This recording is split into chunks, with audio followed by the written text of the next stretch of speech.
is still impossible to recreate fully. Following a long goal kick by Dida, Kaká out-muscled Darren Fletcher in the air before flicking the ball over the head of Gabriel Heinz.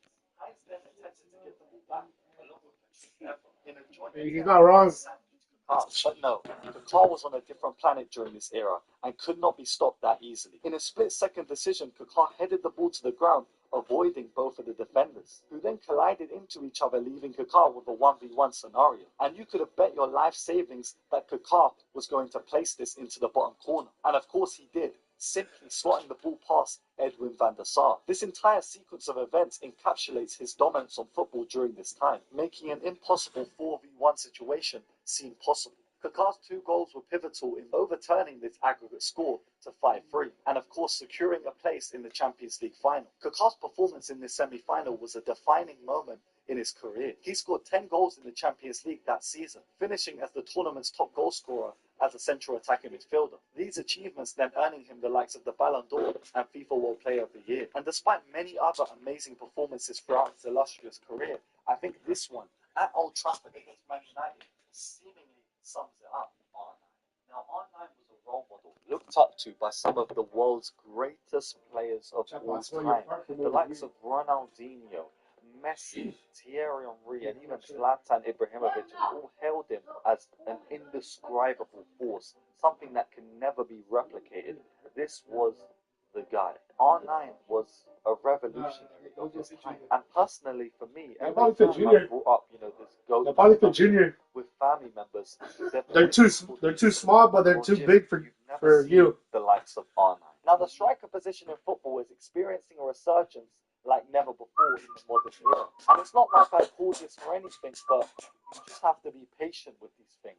When you see promising strikers coming, into the horizon and showing themselves, instead of batting them down and saying they're not world class just yet, just sit back and be patient, because they're only going to get better. If you look at the likes of Matheus Cunha for Wolves this season, he's been amazing and had great individual displays. In 19 games this season, he scored 10 goals and provided 4 assists.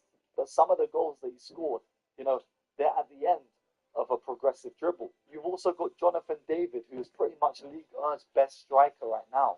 Moise Kean is also making a comeback for Fiorentina, and again, is finally scoring consistently, with 11 goals and 2 assists this season. Dominic Solanke has also scored 7 goals and assisted 3 times for a Spurs side that is so inconsistent this season. And what about Liam Delap for Ipswich, who has scored 7 goals and provided 1 assist whilst playing for a team that just recently got promoted? He was not supposed to hit double figures this season, but he might just well do it. And talking about young promising strikers, you've still got John Duran at Aston Villa that, in honesty, right now, there's rumours linking him with teams like PSG, and that would be an amazing move for him. Pretty much the current landscape of football is showcasing that strikers are slowly making a resurgence in the game. And at the end of the day, for me, the striker's role in football is more than just a role. It's the symbol of football's heartbeat, because for me, without a striker, you don't get consistent goals. There's something undeniably magnetic about a prolific goal scorer that makes me, feel so nostalgic but also excited when I see new talents, being shown to me. So when I'm seeing Alexander Isak absolutely scrub up my team like a dirty dish in the sink, I'm hating it in the moment. But I'm looking back, watching that game, thinking, this is great for strikers. Another key man in the Serie A is Lautaro Martinez. And even though in between a couple stinky World Cup performances, this guy has scored goals for Inter Milan. He has been an immovable piece in that Inter Milan side and has been crucial to them season after season. And even though they went through a bit of turmoil, Lautaro Martinez, again, guarantees you some sort of creation, some sort of goals and contribution. When paired up with the likes of Lukaku, he was successful. When paired up with the likes of Marcus time to go sleep. Again, if you're not assisting 30 minutes, you're going to the front. With 23 goals and 10 assists in the Serie A last season, these stats are undeniable. And just because 15 years ago, the same Argentine strikers that were in the Serie A were so much better, it doesn't mean we should downplay what he's doing for Inter Milan. But again, we've got to come to terms with the fact that football has changed. We've got these strikers that are not only creating, they're dropping back, they're scoring goals. Crespo was not doing that. Batistuta was not doing that.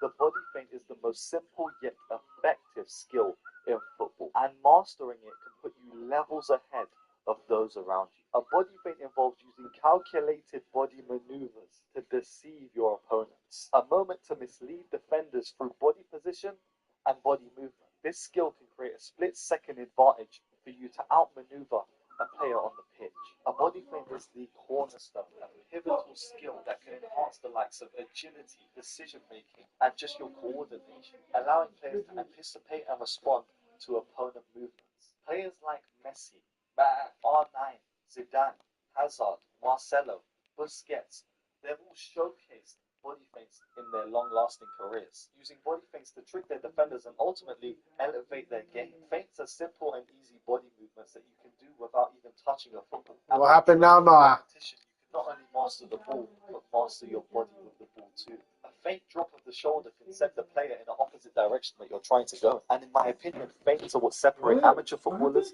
to the elite. When playing football, one of the most important things to obtain as an attacker is time and space. And as an individual player, a body feint can grant you these things, time and space. Performing a body feint before receiving the ball can send your marker, to the chippy. He's going and ordering chips at 3 p.m. on a Sunday while you've got the ball, you've got time, and you've got space to play it out. Bradley Barcola, in my opinion, is the most underrated left winger in football right now. This is a winger who has averaged 6.43 progressive carries per game. A dribbling merchant, rapid and direct in the transition, Barcola has everything it takes to become a world-class winger. And with the recent departure of Kylian Mbappe, Barcola will have the entirety of the Parc de France as his dance floor. Now, there were a lot of journalists linking PSG with a bunch of left wingers, but in my opinion, this is Barcola's time to shine, and I think he knows that. In this youthful PSG side, I can see Barcola becoming formidable on the offensive, and his underlying stats back this up too. With a 48.2% success rate for take-ons, this guy is guaranteed to be productive on the left wing. And there's no point me even talking about it. Let me just show you. In PSG's first home game this season against Montpellier, who opened the scoring? None other than Barcola. After a solo run down the left flank. You can't make this up. And he went on to score another in the same game. The soon-to-be 22-year-old winger is destined for greatness, especially with some of the players that are around him in this side. And even though he combined for 11 GA last season, with more opportunity, these statistics will refine themselves. Watching Barcola is reminiscent of the golden era of wingers. The ability to cut inside but also go on the outside of your defender. Comfortable playing on both sides of the pitch. And tidy feet on the ball. I'm telling you, when you see Barcola with the long sleeves and the gloves, defenders better start taking paracetamol because they're going to be in for a headache. Now, in the 2019/20 season, an unexpected rivalry would blossom, commencing again in the round of 16 when Borussia Dortmund took on PSG. With this clash featuring a cast that was star-studded, a Dortmund side that were coming up in the ranks, Jadon Sancho flourishing week after week, becoming one of the best wingers in the world, also harbouring the talents of a Moroccan fullback, Hakimi, and finally the cherry on top of the cake, Erling Haaland starting up front, a brand new striker that was taking over European football, inserting his name with some of the best players in the world. But this PSG side that they came up against had some of the best players in the world, with a front three of Di Maria, Mbappe, and who else but Neymar Jr. And the first leg at the Signal Iduna Park didn't really go to plan for this multi-million-pound team. Despite tension throughout the entire game, Haaland broke the deadlock in the 69th minute, after a shot was parried into his direction. Capitalizing on this mistake, Haaland drew first blood.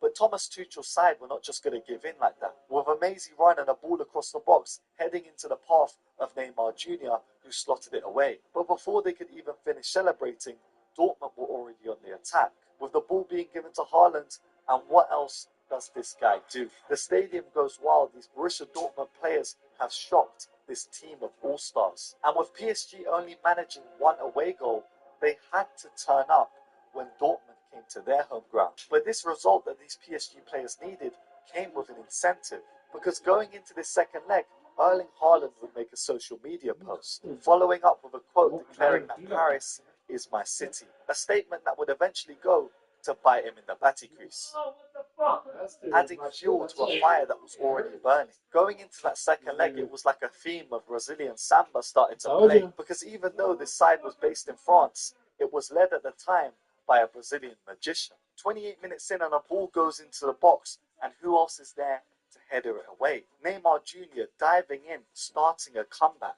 with his celebration explaining all that we needed to know. And by the end of the first half, the game was already over, with Bernat scoring the second. PSG led 2-0, and for the entire game, they displayed their dominance, with Neymar again being one of the key players that ran the show. It was his work, his effort, and control that really dictated a lot of the game. And of course, that social media post that Haaland made linked it in the heads of the PSG players once that final whistle was blown. With Neymar making a post that Paris is our city, not yours, and a lot of the PSG players going on to mock Erling Haaland's celebration.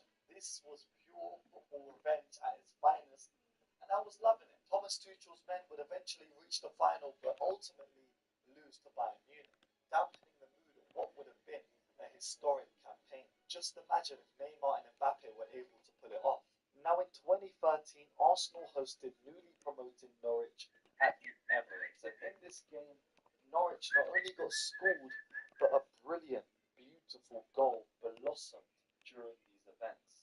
Starting with a defensive interception, Jack Wilshere picks up the ball and jinks the player in front of him, pushing the ball ahead. He passes it to Kieran Gibbs, who then spots Santi Cazorla, who drops into that left-hand side, and the ball goes straight to his feet. Santi then drives in and passes it to a floating Wilshere, who has arrived in the mood again.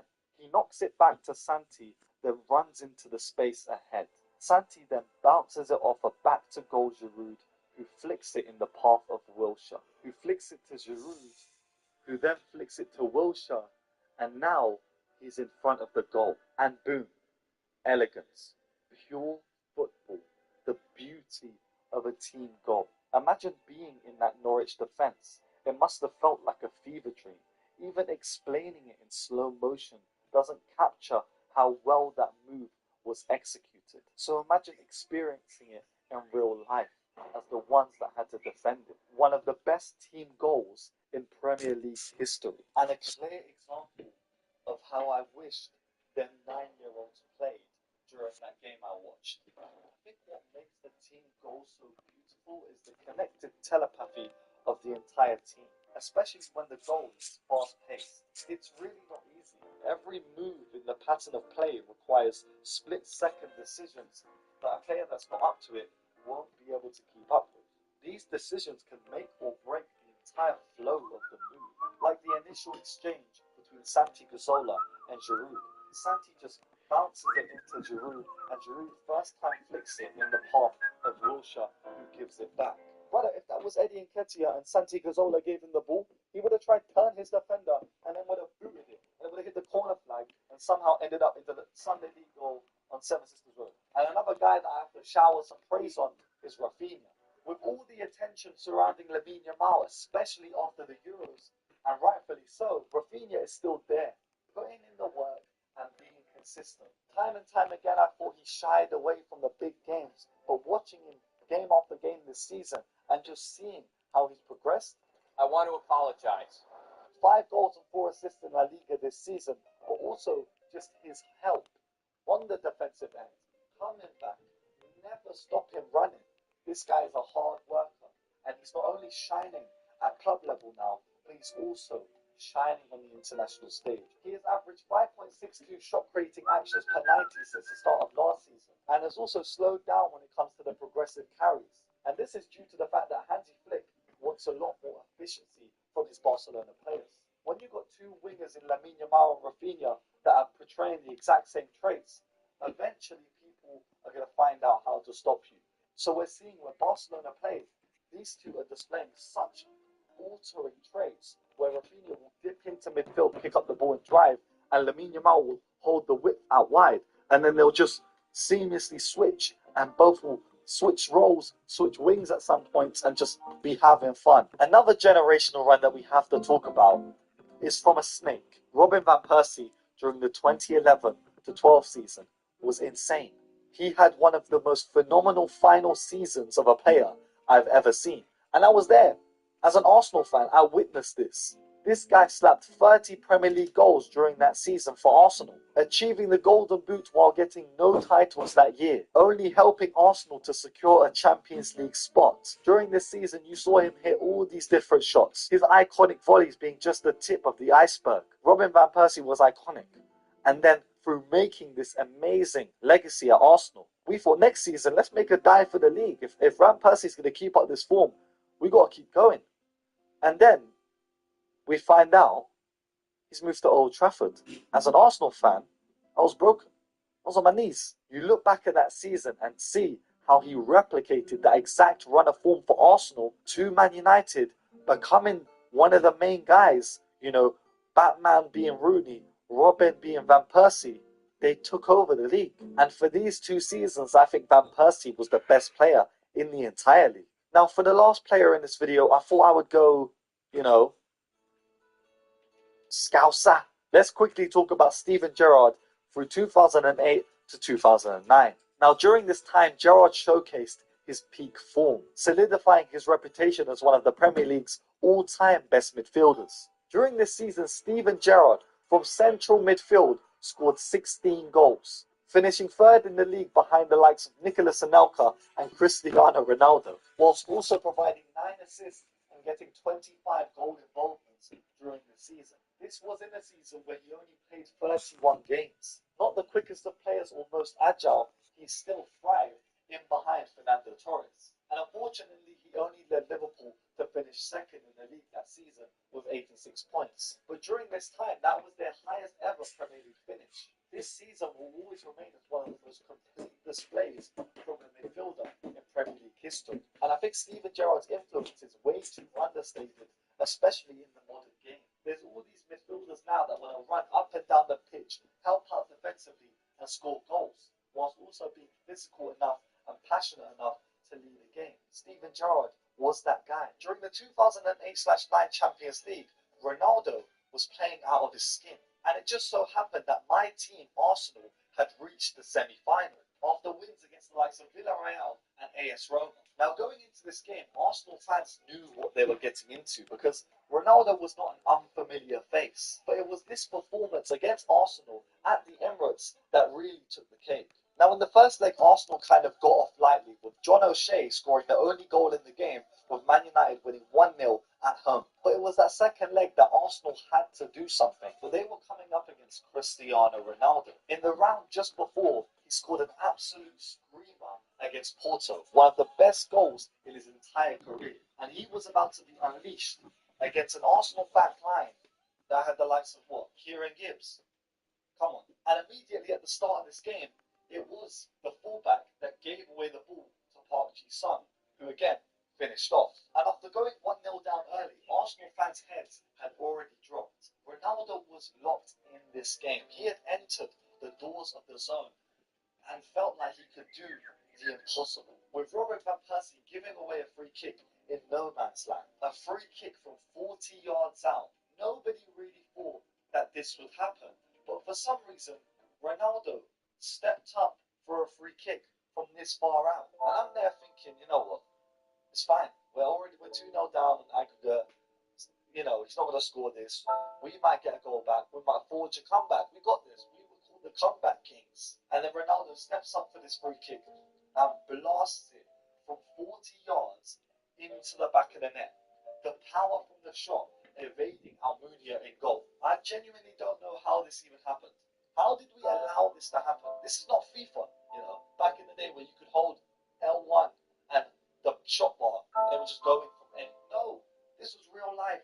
Ronaldo just scored a 40-yard free kick against my team. What am I supposed to do? And after Ronaldo scored this free kick, it was like, I'm on top of the world. I'm on top of the world, eh? Because every touch that he had in this game was impactful. He had 6 shots on target and 4 key passes in this game, with again him scoring another goal on the counter-attack. A counter-attack that absolutely devastated the Arsenal fans and me who was watching this game.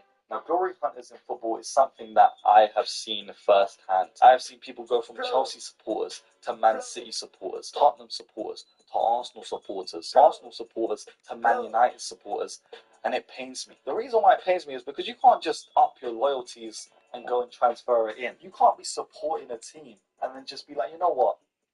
Nah, the run of form is so bad, I'm going to just support a different team. How? You invest your life, your sweat, your blood, your tears into a football team and then just leave. It don't make sense. And the other day, I got hit with first-hand glory hunting disease. Now I'm sitting down for Arsenal's first ever Champions League game in the front room, and obviously in the house I'm an Arsenal fan, but my sister, she has been a Chelsea fan for what, 15, 16 years, and she comes down in the front room to sit with us wearing an Arsenal kit.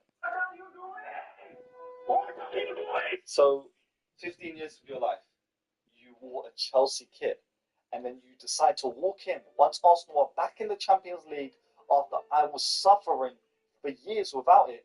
You walk in with suddenly Arsenal's third kit from like 2017. First of all, where did you even get that kit? Where did you get, is that my kit? Did you even know the starting 11? It was crazy. You know, my mind was blown. Now, it would be pretty stupid if I put a 17-year-old winger in S tier when it comes to the best right wingers in world football.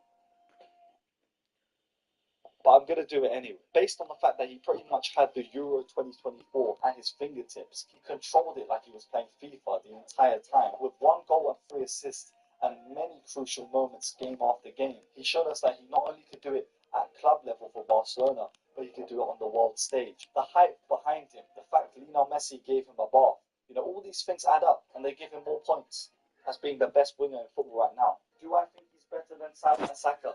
No. But is he going S tier with them? Yes.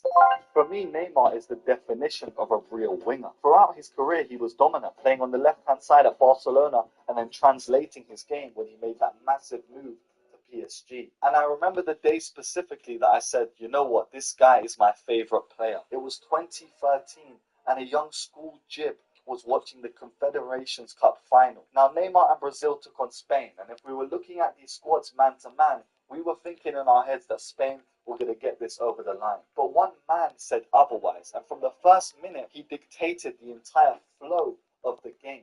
The way the pace of the game changed depended on the way he played. When he had the ball at his feet, it's like you were watching the game in slow motion. He was playing passes here and there, and eventually he got his goal. Neymar ran rampant, dominating the Spanish defense with the likes of Piqué, Jordi Alba and Sergio Ramos. He was not only the star man, but the standout man in this team of Brazilian misfits. A Brazilian side that was reconstructing itself after having a golden era in the 2000s. But that did not stop Neymar Jr. from showing the world that he was not only a brilliant player, but a brilliant winger. Taking on his man whenever he could, pace in behind, could take the ball to feet, dropping in deep to help the midfield build up play. It was outstanding. And that week, I remember asking my mum to buy me some Hypervenoms. I wanted to play just like Neymar. Scored by a man named Roberto Baggio, mistakenly known by my generation as the player that missed that penalty in the 1994 World Cup final. Now, although the Italian fans forgave Baggio for his miss, Baggio did not forgive himself. And now that moment is the one that people from the newer generation associate with Baggio. But 4 years prior, he scored one of the most brilliant solo finishes in football history. During a game against Czechoslovakia, Baggio picked up the ball from the halfway line. He takes it inside before playing a 1-2 pass combination before receiving it again. But now 2 players are coming to close him down. Like a jaguar pouncing on its prey, Baggio bursts through the middle of the pitch, making his way into the final third. Now one-on-one with the defense, he executes one of the most brilliant, elegant, single step over body feints I have ever seen. Sent in one way, he's gone to the shop. He's thinking about buying Christmas gifts. It's July, and while that guy's gone shopping, Baggio is not stopping, and he bangs it in the back of the net. That goal was pure beauty, and if there's a player in football that I need to learn more about, it is Roberto Baggio, a man that my uncle named himself after. This guy clearly has a legacy. But in terms of a solo goal that put all of the world's eyes on a single player, none of them perfectly sum it up than Bale versus Inter Milan. On a cold October's evening in 2010, Tottenham took on Inter Milan in the Champions League. And the San Siro is where this battle commences, with the inevitable happening. Inter Milan 4-0 up. The night looks like it's done and dusted for Tottenham. But then something magical happens. A young Welshman named Gareth Bale decides to write his own script. The ball finds its way to Bale in his own half, and with an explosion of pace, the run begins. And this Inter defense that looked so solid moments ago becomes statues.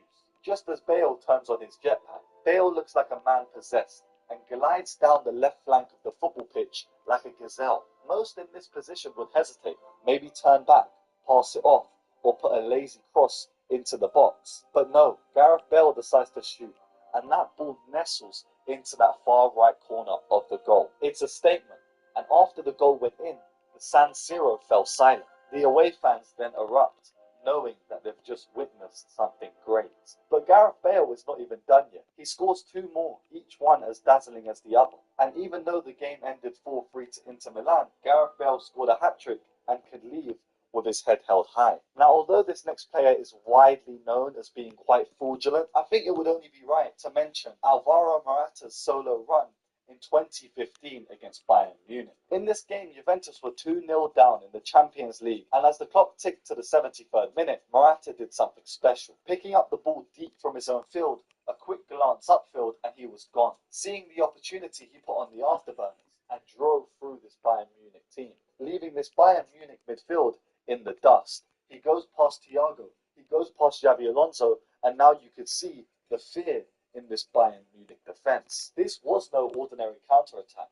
This was a masterclass in solo brilliance. Alvaro Morata kept his composure the entire time, even when approaching the final third. And with a swift, light touch, he was through the last line of defense. It was just him and the goalkeeper now. But Morata thought something different. He spotted his teammate Cuadrado making a run beside him, and in a move that was both unselfish and genius, he laid it off perfectly into the path of Cuadrado, who finished it off. But it just seemed like something was brewing. A smell lingered in the air, a sense of uncertainty. And then the 96th minute, when a Grealish that had been subbed on decided to finally breach this defense, getting in behind before winning a corner off the back of Ben White and Havertz, who attempted to slow him down. This corner is then taken quickly, catching out this Arsenal defense. Grealish receives the second ball and puts it across the box. A shot is then pinged into the direction of the goal. It ricochets, and who's there to put it in the back of the net? Old reliable John Stones. This action sending the game into a different realm. The Manchester City fans go crazy, the Manchester City players go crazy, and all hell is broken loose. The final whistle is blown about 30 seconds after this action, and instantly these players are brawling and arguing with each other. Haaland, Gabriel, Saliba, all these players having to be separated, and it just felt like we had got football back. Now, during this season, we also had Messi scoring 91 goals in a calendar year. And again, I'm not going to talk about this. I've talked about it in 2 videos now. I don't need to. This guy scored 91 goals in a calendar year. You know how crazy that is? There's people watching this video that don't even take 91 showers in a calendar year. Messi scoring goals. Messi scored 50 league goals, which is a record that still stands to this day. But still, Barcelona didn't win La Liga that year. It was actually Real Madrid that won, with a record-breaking campaign. It was Real Madrid's first La Liga since 2008, with a record of 100 points. With this Real Madrid side under the managerial constructs of Jose Mourinho, scoring 121 goals in La Liga, a record at the time. Cristiano Ronaldo also scored 46 league goals that season too. And their title-clinching moment came in April of 2012, with a 2-1 victory over Barcelona. But it wasn't just Cristiano Ronaldo this season that stepped up for Real Madrid, because Karim Benzema scored 21 goals and got 12 assists in La Liga as well. And then you also had the brilliance of Mesut Ozil, who got 17 assists that season as well. These guys were amazing that season and would go on to do so much more. And in 2012, you also had the brilliance of Dortmund. Under Jurgen Klopp, this side were thriving, and honestly a breath of fresh air in the Bundesliga at the time, with Dortmund defending their title 8 points ahead of Bayern Munich, with this young, energetic squad of gems. The likes of Lewandowski, who got 22 goals that season. Shinji Kagawa, who got 13 goals and 8 assists and was pivotal in the midfield. And of course, Mats Hummels, who was an absolute boulder in that defensive line. Dortmund also embarrassed Bayern 5-2 in the DFB Pokal, with Lewandowski scoring a hat-trick against a club that eventually in his future he would join. But again, the Premier League was amazing, the Champions League was amazing, the Bundesliga was living up to expectations, but in Ligue 1, in France, we had a little fairy tale that was going on too, with Montpellier, of all teams, winning the league. This was their first ever French league title, and they edged out PSG by just 3 points. And if you didn't know already, this was where we saw the breakout season of Olivier Giroud, a guy that scored 21 goals in the league that season and eventually would make a move to the Arsenal. And talking about strikers, let's quickly go back to the Premier League, because even though Aguero scored the final goal of the season and they were battling with Wayne Rooney's Manchester United, it was Robin van Persie that got the golden boot that season, with 39 GA in the Premier League alone. 2012 was also the year that Atletico Madrid absolutely demolished Bilbao 3-0 in the Europa League final, with a breakout player in the tournament being Radamel Falcao, who scored 12 goals throughout it and a brace in the final.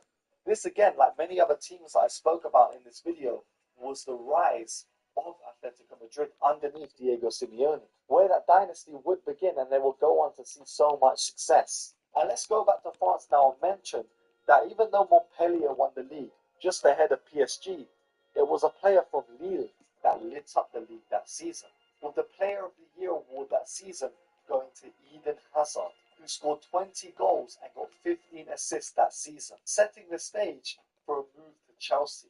And I specifically wanted to talk about Eden Hazard briefly because I remember that year Arsenal were the ones that were heavily linked with Eden Hazard, and then randomly this guy goes to Chelsea, and the only thing I could do to battle this was sign Eden Hazard on my career mode. With 2 goals off the bench in his first game this season, I know Gittins is on the verge of having a breakout campaign, especially after only being started in 14 of Dortmund's games last season. He is the latest English talent to emerge from Dortmund's academy, joining from Manchester City in 2020. Shortly after his arrival, Gittins suffered a ligament tear in his ankle, sidelining him for several months. But despite that setback, he really got back up and managed to still showcase his potential, excelling for Dortmund's under-19s in the UEFA Youth Cup, scoring 6 goals in 5 appearances, which ultimately led to him being started in a first-team game. He primarily operates as a left winger, but can also utilize his game on the right-hand side too, causing problems for defenders with his unpredictability. But if you've actually watched him play, you would know that he loves to cut inside onto his right foot and take shots. He's also a high-volume dribbler, with close control and the ability to get past his man with ease. The now 20-year-old recently came off the bench for Dortmund and took over the entire game, scoring once with his trademark finish with a cut inside on the left flank, and then again to double his tally, leading the counter-attack for Dortmund before slipping the ball through the keeper's legs. All the signs are saying that this guy will carry on this form for the entirety of the season, and I am here to back it, mainly because he's one of these wingers that you love to watch, a high-volume winger. Like last season, his shots per game were 3.61, higher than the likes of Garnacho, Savinho, and Nico Williams. Yet his goal tally only amounted to 2. So if he really worked hard in pre-season and refines that part of his game, then who knows? He could potentially shoot right up there with some of the most prolific young wingers in football. He also averaged 3.92 shot-creating actions per 90 from only 15 starts. That is unreal when you talk about productivity with minimum game time. But this season, he has started off like a man on a mission. And like Tom Cruise, I'm hoping that Gittins can pull off the impossible and thrive this season. It was November of 2005, and Barcelona were coming up against Real Madrid at the Bernabeu. And this was El Clasico in an essence, because just look at these 2 starting 11s, the likes of Roberto Carlos, Beckham, Zidane, Ronaldo, coming up against Eto'o, a young Messi, Ronaldinho, Deco. These 2 squads had the future and the past within them. From the bench all the way to the starting 11. From the screen to the pen to the ring to the king. The Bernabeu was an absolute fortress during this time, but Barcelona and Ronaldinho came to disrespect that entire squad. And from the kickoff of this game, you saw the influence of Ronaldinho. Every time he got the ball, the stands rose in anticipation. He was the forefront of most of the attacks, and even though Eto'o put Barcelona up, it was Ronaldinho who sealed the deal on the night. There was touches, flicks, and tricks that Ronaldinho just displayed. It was almost as if he was not playing Real Madrid. He was playing just an amateur side. That's what it looked like from the outside looking in. And Ronaldinho would be threatening throughout the game, but his time would eventually come where he would score his first goal in the night. He made that left flank of the Bernabeu absolutely light on fire for that first goal, where he ran from nearly the halfway line directly at Sergio Ramos, leaving him in the dust, going past him with ease before finishing off powerfully. This was pure pace, power, and skill, things that most of the wingers that we have in the modern era don't represent. And from that point, he was just showing out and showing off. Because it was almost like he said, you know what, I like that goal so much, I'm going to do it again. And he did just that, tormenting and abusing Sergio Ramos on the left flank before finishing off tidily again. He was unstoppable in this game, and that second goal received a standing ovation from not only the Barcelona fans, but the entire Bernabeu. And this was like the master showing his disciple what he could become, Roy Mackay. In the 2002/03 season, he got 29 La Liga goals for Deportivo La Coruña. And this was 29 goals and no assists. His GA was just goals. Roy Mackay summed up pure efficiency. And if you go back and just look at some of his highlights, you will see that most of his finishes are with 2 or 3 touches maximum. Mackay was nicknamed the Phantom in Germany and was a Dutch striker known for his lethal finishing abilities. And I think the one thing that really stood out for him is his efficiency in front of goal. And during the early 2000s, he was one of the most feared strikers in the game. And literally, he only offered you goals. That's it. Because he didn't really contribute much in build-up play. He didn't really press the opposition too much. But he just showed up. Now, after moving to Deportivo from Vitesse, Roy Mackay made a name for himself in this Spanish side. And it was that 2002/03 season that he really broke out onto the scene with them 29 goals. Winning the Pichichi as La Liga's top goal scorer and also averaging way below, the amount of shots that other strikers in the league were averaging. And I think the most notable performance during his Deportivo spell was when he scored a hat-trick against Bayern Munich in the Champions League. And this eventually played a direct part into Bayern Munich saying, you know what, I think let's just take him. Where again, his impact was instant, scoring a goal every 123 minutes. And again, during his overall time at Bayern Munich, he was a revelation, being their main striker for multiple seasons and top goal scorer, helping them, of course, win the Bundesliga twice and also get a DFB Pokal. Now, although Roy Mackay kind of spearheaded this title as strikers during this time being so clinical, how many other strikers during this time were also doing similar things in different leagues? And I think another striker that perfectly exemplifies clinical finishing is Ruud van Nistelrooy, another Dutchman that played in the same era as Mackay. Now, Van Nistelrooy often gets overlooked when it comes to strikers in the Premier League, but during his time at Man United, this was a batsman. Turn it down. The ultimate predator of the penalty box. He was the ultimate predator of the penalty box. And in the 2002/03 season, he scored 25 league goals. The next season for Man United, in the 2003/04 season, he again scored 30 goals in all competitions, whilst also making an impact in the Champions League.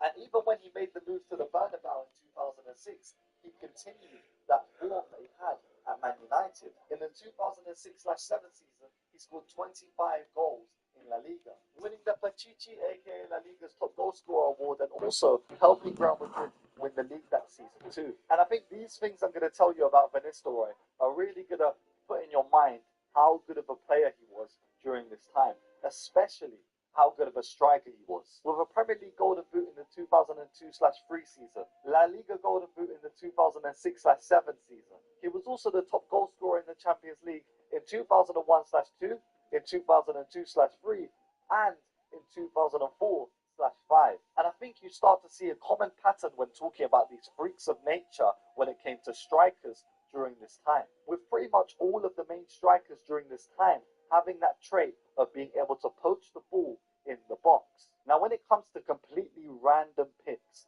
for players that redefine their position, I think no other player exudes aura in this category than Marouane Fellaini. Oh,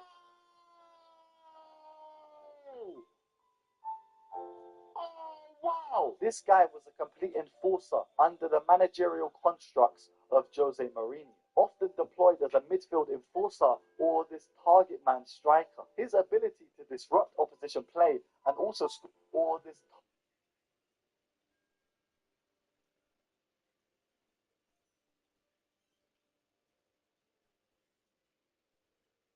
target man striker. His ability to disrupt opposition play and also score crucial goals was unseen. It was unheard of. But that's what made him a valuable asset during his time.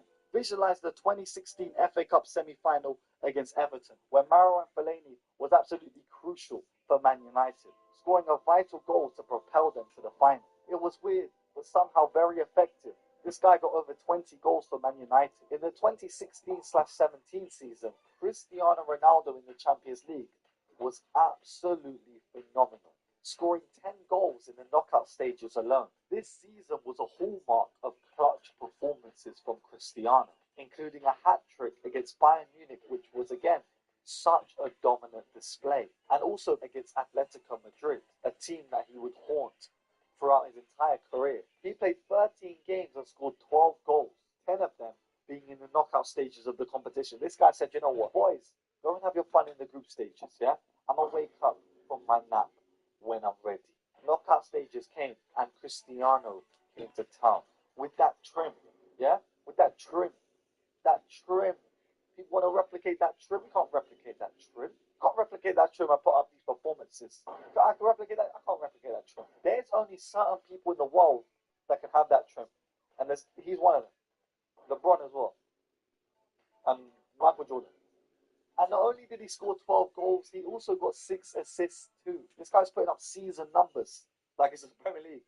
Some of your favorite wingers right now, they're putting up these numbers. This guy was doing it in one competition. And let's not also forget that he scored twice in the final to beat Juventus 4-1, helping Real Madrid clinch their 12th Champions League title. Now, back in September of 2007, Jose Mourinho was dismissed by Chelsea after previously leading them to successful seasons, winning 2 league titles and also going on an amazing tier of form. Jose Mourinho was left in the dust, with his departure coming as a shock to a lot of Chelsea fans at the time, especially with the legacy that he created at Chelsea becoming the special one. But he moved on and eventually would go on to manage Inter Milan, a time in which Jose Mourinho saw some of the peaks of his career. And during Inter Milan's Champions League run that would go on to become so iconic, Mourinho came up against who else but Chelsea, an old foe to say the least. A team that still had some of his key players that he utilised during his time there. Guys like John Terry, Frank Lampard and Didier Drogba,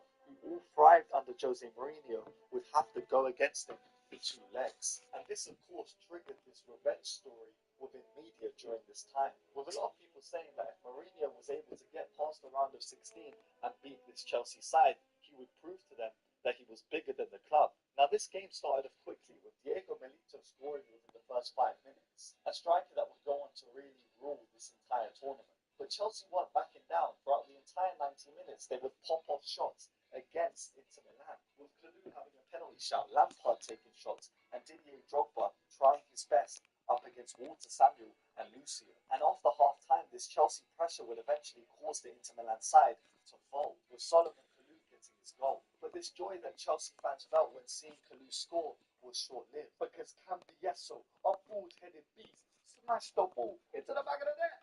This moment making the entire San Siro erupt. But Chelsea would go into the second leg confident, because to them at least they still had an away goal. A goal that would count as double if the scores remained the same. Could this Chelsea side filled with Mourinho's ex-misfits really do a job on Inter Milan?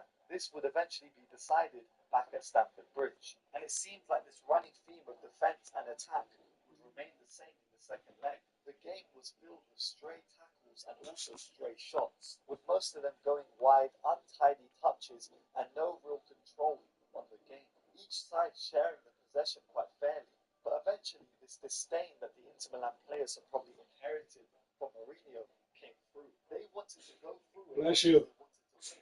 Bless you. And eventually it was Samuel Eto'o who breached the deadlock, sealing the deal for Mourinho's men late on in the game. But I think the real standout two throughout the entire time were Lucio and Walter Samuel. These two were physically dominant and put their bodies on the line whenever Drogba came close to the goal. Interceptions, tackles, headers away, they did it all in this time. And I think them two especially summarised this Jose Mourinho team, built on these foundations of steel. These two were the respite for the Inter Milan players, especially because they kept making mistakes against this Chelsea side. But time and time again, Julio Cesar with a black eye, Lucio and Walter Samuel were there to save the day, with this story of revenge ending in a humble post-match interview after the leg. But I think the true revenge is that Mourinho's side would eventually win the entire tournament, showing up not only this Chelsea side but also the entirety of football. I'm not happy because Roman lost. I'm not happy because Chelsea supporters go home sad. I'm happy with our happiness, not with their unhappiness. Certain players decided to unleash their full potential with no fans in stadiums, the pressure was off, and they just decided, you know what, I'm actually not playing good now. Christian Pulisic was looking like the second coming of Messi at times for Chelsea, and if it wasn't for his, knees made of Tic Tacs, maybe he would have led Chelsea to do something greater than finish fourth. But there was times during the lockdown that this guy was unplayable. Patrick Bamford turned into the second coming of R9 with performances for Leeds week in and week out. This guy got 17 goals and 7 assists during this lockdown period of football. And he's never been able to replicate that since. He's just fallen off. It was literally lockdown fever. Jesse Lingard was just moonwalking all over teams and in 17 games got 9 goals and 4 assists. Jesse Lingard, yeah? The guy that just joined FC Seoul, something in South Korea. He just joined the South Korean league. Genuinely, some of these guys were unplayable during this time. But looking at them now, all of them are finished. The impact of Yaya Toure in the 2013/14 season. This was midfield dominance being redefined. He was the central point in this midfield brilliance that actually carried Manchester City forward that season. Operating as a box-to-box midfielder, this guy could do it all. He was playing like a 5'8" Portuguese brother, being able to just go chopping people. What happened, Noah? The cones, play it through players like. Huh?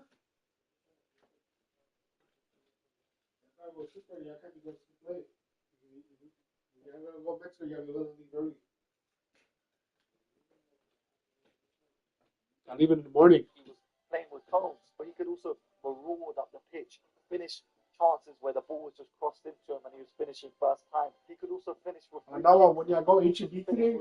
long shots. This guy that season demonstrated all capabilities of a midfielder. He was like putting all the best midfielders of a generation into one pot, putting the seasonings in, put the pot on, let that simmer for 1.2 hours, come back to it, and you take out the pot. Playing 35 games and getting 20 goals as a box-to-box midfielder. And he also got 9 assists too, with a 90% pass completion rate throughout the entire season. The peak of Yaya Toure can never be topped when it comes to midfielders. Name a midfielder in football that had a season that was this impactful. Just one season. Francesco Totti at one point was one of the best players in the world and arguably Ballon d'Or level. And I think him staying by the side of Roma for so long actually put his legacy in a bit of a rut. Because during the early 2000s, there were murmurs of him being a guy that Real Madrid wanted. During a time where Real Madrid signed the likes of Luis Figo, Zidane, Francesco Totti was another guy that was in the rumor mill. This guy started off as an attacking midfielder, and it was actually Spalletti in 2005/6 that converted him to a false 9. And this was a position that he would go on to dominate the Serie A with. And that season, through moving positions, he got 15 goals and 9 assists in 24 games. And Totti that season could have had even more of an impact, but he actually got injured. And this injury would linger into the 2006 World Cup. But still, on limited minutes, this guy contributed, playing a key role in Italy's World Cup win, and also providing 4 assists, being the joint top assister. And then he followed up that season by winning the European Golden Boot, scoring 26 goals in the league and outperforming the likes of Drogba and Ronaldinho. And through this long career of loyalty, he amassed 250 goals for one club. Francesco Totti's generational run, in my opinion, stemmed through the back end of his career, standing the test of time and contributing so much to AS Roma. Now, from a loyal Italian striker to arguably the best Premier League player of all time, we have to talk about Thierry Henry during the 2002/3 season. In a season during prime Premier League years, Henry put up 24 goals and 20 assists in the league. During the season, Henry led Arsenal all the way to the end. Francesco Totti's generational run, in my opinion, stemmed through the back end of his career, standing the test of time and contributing so much to AS Roma. Now, from a loyal Italian striker to arguably the best Premier League player of all time, we have to talk about Thierry Henry during the 2002/3 season. In a season during prime Premier League years, Henry put up 24 goals and 20 assists in the league. During the season, Henry led Arsenal all the way to the end. but it came with a lackluster finish, with Arsenal bottling the league. Nobody since has recorded 20 assists in a season, let alone get 24 goals too. And even watching some of the assists back during that season, they weren't no shabby assists. They weren't no just give it to him and he's running past 4 players. They were set-ups. This guy was truly an advanced forward in that attacking line. He wasn't just a striker. He wasn't just a centre forward. He was everything. Prime Philip Coutinho would start games for Liverpool just behind the striker, but would always be seen on the flanks messing around with the opposition defence, combining with his teammates and helping Liverpool win the games. During his time at Liverpool, he was so well known for picking up the ball in wide spaces and continuing attacking sequences. He displayed all the traits that a modern attacking midfielder is now showing in 2024.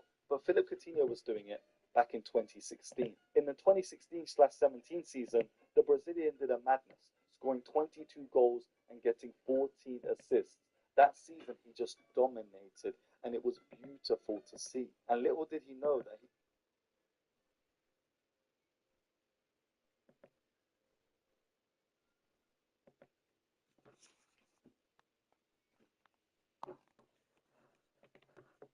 He haven't played anybody, or a better way of saying it, because they played Miami, Texas A&M. They haven't beaten anybody. But look at how they're winning. They are winning by 30 plus. Alabama been struggling in all their wins as of recent. Oklahoma, they've been struggling a little bit here and there. And I know they beat Tennessee at Tennessee, beat them at Alabama. But Notre Dame, they get the eye test notch for me. They pass the eye test.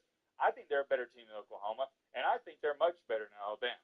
I know some Bama fans aren't going to like that because you both have 2 losses, but I think Notre Dame is better. Now, who has a better resume? Alabama, Notre Dame? Probably Alabama.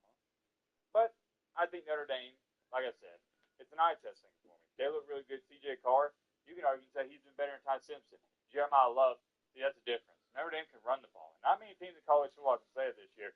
Speaking of running game, we'll get to that in just a second. A little foreshadowing. At number 6, I got the Texas Tech Red Raiders. They go up 1 spot for me.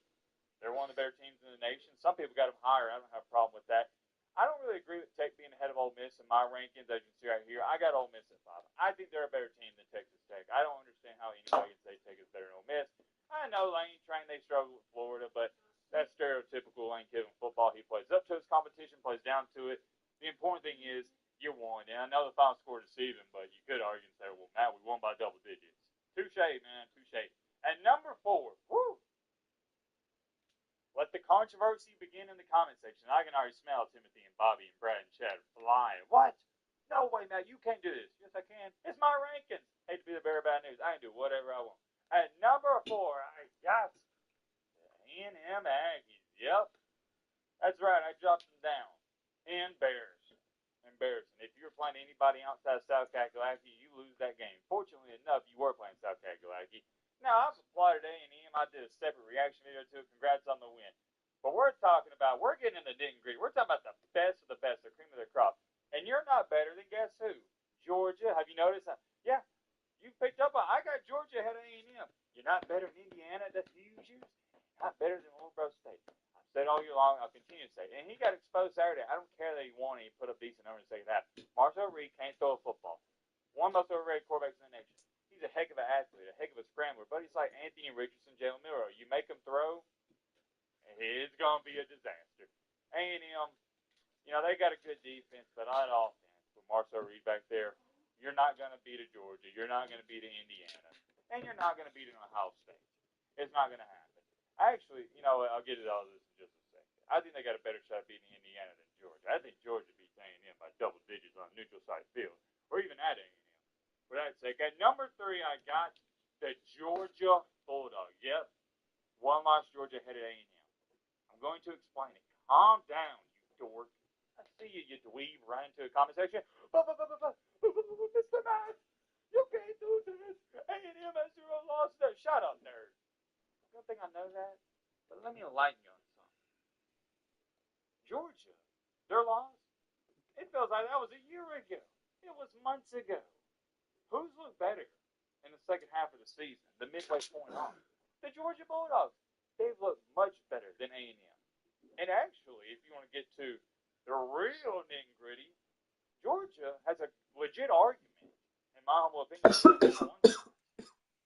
I have to grade these teams on how they're. See, here's the difference, right? Georgia, since the Bama game, is getting better and better and better and better every single week. Alabama, worse and worse and worse and worse. Or they've been stagnant at best, the Alabama Crimson Tide. Georgia, not so much. They just cream a pretty decent / good Texas. And Arch Manning didn't even play that bad in the game. Creamed them. Georgia's the third best team. Y'all trying to fucking kiss each other or what? Indiana, so you know who 2-1 is. That's why y'all in the same pillow? Fucking. Ohio State. I do need to explain this as well, because some of you may be saying, well, Matt, if you're going to have Georgia jumping A&M, how come you don't have Georgia jumping Indiana? That's a great question my friend will answer. By the way, Indiana does go up in my rankings. Indiana's had convincing wins the entire season, only struggled really in one game, and that was recently against Penn State. And that matters a lot to me. So Indiana, they passed the eye test. I'm like, okay, I've been watching the entire season. This is a great team. One of the best teams in the nation. With A&M, I've never been sold. Never been sold. And this week, it really exposed them, and it exposed to me. I was like, oh, crap, I need to really back off of it. Because I had A&M at 3 last week, but after the showing against South Carolina, I was like, oh, this is what happens. They're going to play a really good team. It could get ugly. It could get ugly. So for that sake, I think Indiana, they have a better argument for that number 2 spot. But I do contradict myself here. Because it's not, it has to be extremely close when I ask this question. Who would I pick in a neutral site game? Georgia, Indiana. I'd pick Georgia. I'd pick Georgia to beat Indiana at Indiana. But it's not to that point for me quite just yet, if that makes sense. Indiana's undefeated, convincing wins. I'm going to pay my respects to them. I'm leaving them at 2 for now. And at number 1, obviously, we got Ohio State. But I'm starting this conversation up right now. If Georgia keeps this up, which I'm pretty, don't they have a cupcake next week and they play Georgia Tech? If they go in there and beat Georgia Tech, or is it at Georgia? I think it's a home game. If they beat Georgia Tech by a 30 burger, yeah, I'm probably going to bump them ahead of Indiana. And there will be talks about them being ahead of Ohio State. It depends how Ohio State looks against Michigan and whatnot. We'll see. But that's the top 12. I feel like I explained that deep into detail. Normally I read off some comments. I'll read off a couple. LMAO, A&M had about as many things go wrong in the first half, then played an absolute dominant second half to come back, and you put Georgia up for beating a 3-loss Texas, whose signature wins are versus Kentucky and Mississippi State. They didn't even really ask a question. It was more of a statement. But, yeah, Georgia's better than A&M. It's not complicated. And you know what? I just thought about it. We'll find out how good A&M is. But guess what? They play a common opponent that Georgia just played. They play, guess who? Texas in a couple of weeks. Perfect. It's all going to solve itself. Oklahoma's resume is a light years better than Notre Dame. Well, I don't disagree with you there, but here's what I do disagree with you. You're not a better football team than Notre Dame. Next, we'll go with one more comment. What has Ole Miss done to be 5? Well, looks like you're an Oregon fan, so I'll leave it with this. More than Oregon. Next, by the way, Ole Miss did beat Oklahoma, top 10 team, and almost beat Georgia at Georgia, top 5 team. Many more things I'd say. I wanted out here. Let me get that some below. But there we go.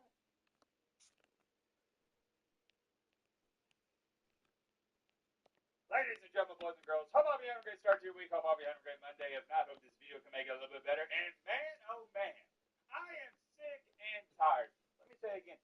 I am sick and tired of the Gunner Stockton disrespect. That is going to be the only topic we're going to be talking about in today's video. We got a plethora of videos and topics we got to get to. But for now, at least, we got to talk about this. I'm tired of it. I know what you're sitting there saying, Matt, would you just calm down for a second and sound like a reasonable person and explain yourself? What are you tired about? And that's a great question, my friend. I love to answer it. I've been talking about this the past couple weeks or so, so if you've been watching the channel, been engaged with it, you would know this is not the first time I've stated this. I figured it'd only be a matter of time until the rest of the college football world and media would start seeing it the way I'm seeing it, but apparently not. And I'm not going to sit up here and act oblivious to reality. I know why he's not getting the respect he deserves. It's because he lost to Alabama. After he lost to Alabama and his team lost to Bama, everybody wrote him off. And when I say wrote him off, I'm talking about, they're like, yeah, we're not going to consider this guy for the Heisman Trophy. He can't even beat Alabama. And everybody knows that's your signature win. However, if you look at him, even in the Bama game, heck, there was one throw he threw up the seam that if his wide receiver catches it, it's walk-in touchdown. And Georgia probably wins that game, but I don't want to play the what-if game or not. But during the Bama game, he played right at, I'd say, about as good. And if you want to give the nod to Ty Simpson, that's fine, but he was right up there with Ty Simpson. He didn't play bad by any stretch of imagination. But after the Alabama and Georgia game, no. Everybody's been raving about Ty Simpson, but you want me to like you something, partner? Ty Simpson has not one, not two, not three, not even four, but 5 straight games with 5 straight fumbles. Let me say it again. 5 fumbles in 5 straight games that have led to points for the opposing team most recently against Oklahoma. Do Heisman contending quarterbacks have disastrous turnovers every single game? No. They may have it once a game, like Fernando Mendoza. Remember against Oregon through the pick six, came back, won by double digits. That's fine, having maybe 2 or 3 seasons. But Ty Simpson, no. He's out of the Heisman race. He's gone. He may get invited to New York, but he has 0 shot of winning it. He's not playing like a Heisman caliber quarterback. Alabama's defense is the reason they've been winning all these games, so that's a different conversation for a different day. Mr. Gunnar Stockton, on the other hand, is the reason Georgia's 9-1. Let's get that clear. He is the reason they've won all these games. It hasn't been the defense. The defense has been okay, but not like we've gotten accustomed to knowing the Georgia defense for. No. It's been all Gunnar Stockton. He's been playing out of his mind. But yet, a guy who is the starting quarterback for one of the best offensive teams in the nation is not getting any Heisman love whatsoever. Well, fishy, if you could ask me. I don't even know if there's a legit explanation for it. He's top in QBR. I'll pull it up in just a second off the top of my head. I think he has roughly 20 touchdown passes. He has a couple interceptions, and some people may point to, well, Matt, against Texas, he has an interception. Okay, that's fine. If you want to bring up stats and numbers, I'm all for it. But you also know against Texas, he only had 5 incompletions in 29 attempts and 5 touchdowns. You'll take that's pretty dang good.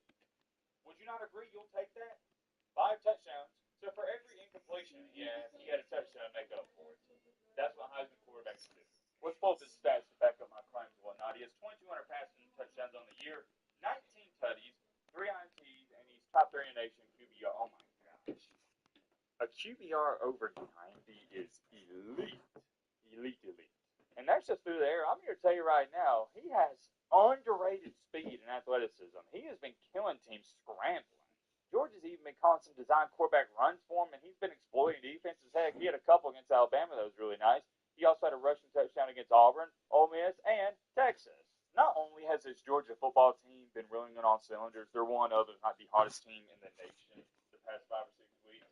Gunnar Stockton has been doing that as well, and it goes hand in hand. I firmly believe this at any level, whether it's youth football, middle school, JV, high school, collegiate, NFL, you're only going to go as far as your quarterback can take you. And you're seeing that with the Georgia Bulldogs. So calm, cool, and collected, so composed, and you don't see that out of Georgia quarterbacks. They've been decent over Kirby Smart's career, but nothing special. The best quarterback, without a shadow of doubt in my mind, was Jordan Bennett. Shout out to him. I know everybody gave Bennett a hard time. Granted, he deserved it. He struggled a bunch. But those past couple of years when he won those championships, he was one of the best players in the nation. And he should have been getting Heisman love. But he didn't. And I think it's the same reason Gunnar Stockton isn't getting any love. There's this weird stigma around Georgia quarterbacks where, remember when everybody called Greg McElroy at Alabama and A.J. McCarron game managers? Well, I think the college football media doesn't view Georgia quarterbacks that way. It's more so they just look at them as, yeah, well, you're just doing your part. You're playing your role. Everybody knows Georgia. They're a defensive team, so we can't put too much respect on the quarterback, if that makes sense. Now, instead of Jordan Bennett, there was a good argument for that, or not a good argument, a great argument. They won in the game because of their defense, for the most part. Then he made some big-time throws when he needed to. Shout out to him yet again, with all due respect. But this year, with Gunnar Stockton, completely different story. Georgia is winning games because of him. Let me get that clear. Because of him, not the defense. I'm not going to give you my whole Heisman list or whatnot, but there's 3 guys that stand out to me. Number 1, Julian Sand. Oh, my gosh. I know a lot of people haven't been tuning into his games because Ohio State's been playing a bunch of cupcakes and blowing everybody out of the water. But he throws the prettiest ball you're ever going to see. Marvelous. I go on and on about him. Fernando Mendoza, that one's clear-cut and evidence. You know, he's on one of the best teams in the nation. And he's one of the best quarterbacks in Gunnar Stockton. Everybody talks about Ty Simpson. No. Missing way too many throws, too many turnovers. He's got to go. He also had a pick 6 against Texas, though. It's done this for him. You got to ask me who's been better this year, not just the past 5 or 6 weeks, the entire year. Stockton, Ty Simpson. It's Gunnar Stockton. And it's close, man. It's really close. If I were to start a college football dynasty or start a college football team, and I got to pick, I had the number one pick in the college football draft, who would I go with? Stockton, Julian Saint, or Fernando Mendoza? I'd be up at night for a month thinking about it. I don't know, and that's how close it is for me. But here's what I will tell you, and I don't have to think about this longer than 15 seconds. Nobody's been playing better than Gunnar Stockton at the quarterback position the entire season. You can say Julian Saint and Mendoza have been playing just as good, but I don't think you can say better. It's 1A, 1B, and 1C with those three guys. And when you look at the two biggest games he recently played in against Ole Miss, the Lane Train, and the Texas Longhorns, not only did he only have 5 incompletions against Texas, he only had 5 incompletions against Ole Miss and threw for 300 yards and had 4 touchdowns in that one. That's through the air, technically adding the rushing touchdown. 5 tutties in that one as well. So it's a carbon copy paste compared to the Texas game. 5 touchdowns in both of them. Some of you may never do it, but I'm here to tell you, on your Monday morning, well, you'll be seeing this in the afternoon, it is time to jump on the Gunnar Stockton hype train. He's the real deal. This isn't some game manager. This isn't some guy that's just going to score a couple of touchdowns here and there, rely on the defense. No, he's going to go out there, and he is going to take the game from you. He's going to beat you himself. If you had any doubts about him, they should have been erased when he went into Neyland Stadium and put up a 40-burger on Tennessee. I know Tennessee don't have that great of a defense, but that comeback was amazing. One of the best comebacks I've ever seen. Did you see that throw? That was one of the best throws you're ever going to see, too, in the back right corner of the end zone. It was perfect. If I'm a Georgia fan, I'm feeling really good. In years past, what has your kryptonite been? Timmy, a.k.a. Carson Beck. Well, now, you got a top-tier quarterback on your team. And Beck, he was good, but he made disastrous mistakes. That's what we're seeing in Miami. Gunnar Stockton's like that, man. He's like that. I had to talk about this. I mean, one of the things I could say when it off here, I'm curious to know your thoughts down below. But Ty Simpson has the awareness of an armadillo. Mic check 1 2, mic check 1 2, ladies and gentlemen, boys and girls. Hope all of you having a great Monday. Hope all of you having a great start to your week. If not, hope this video can make it a little bit better. And man, oh man, we got to talk about Alabama, the Crimson Tide. Nice little golf clap, sarcastic clap at that.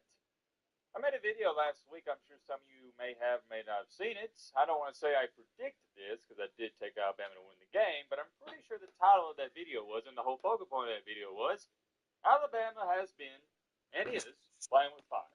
Was that the title of it? Let me pull it up just to be safe. Hold on. Doing it like that. Hold on.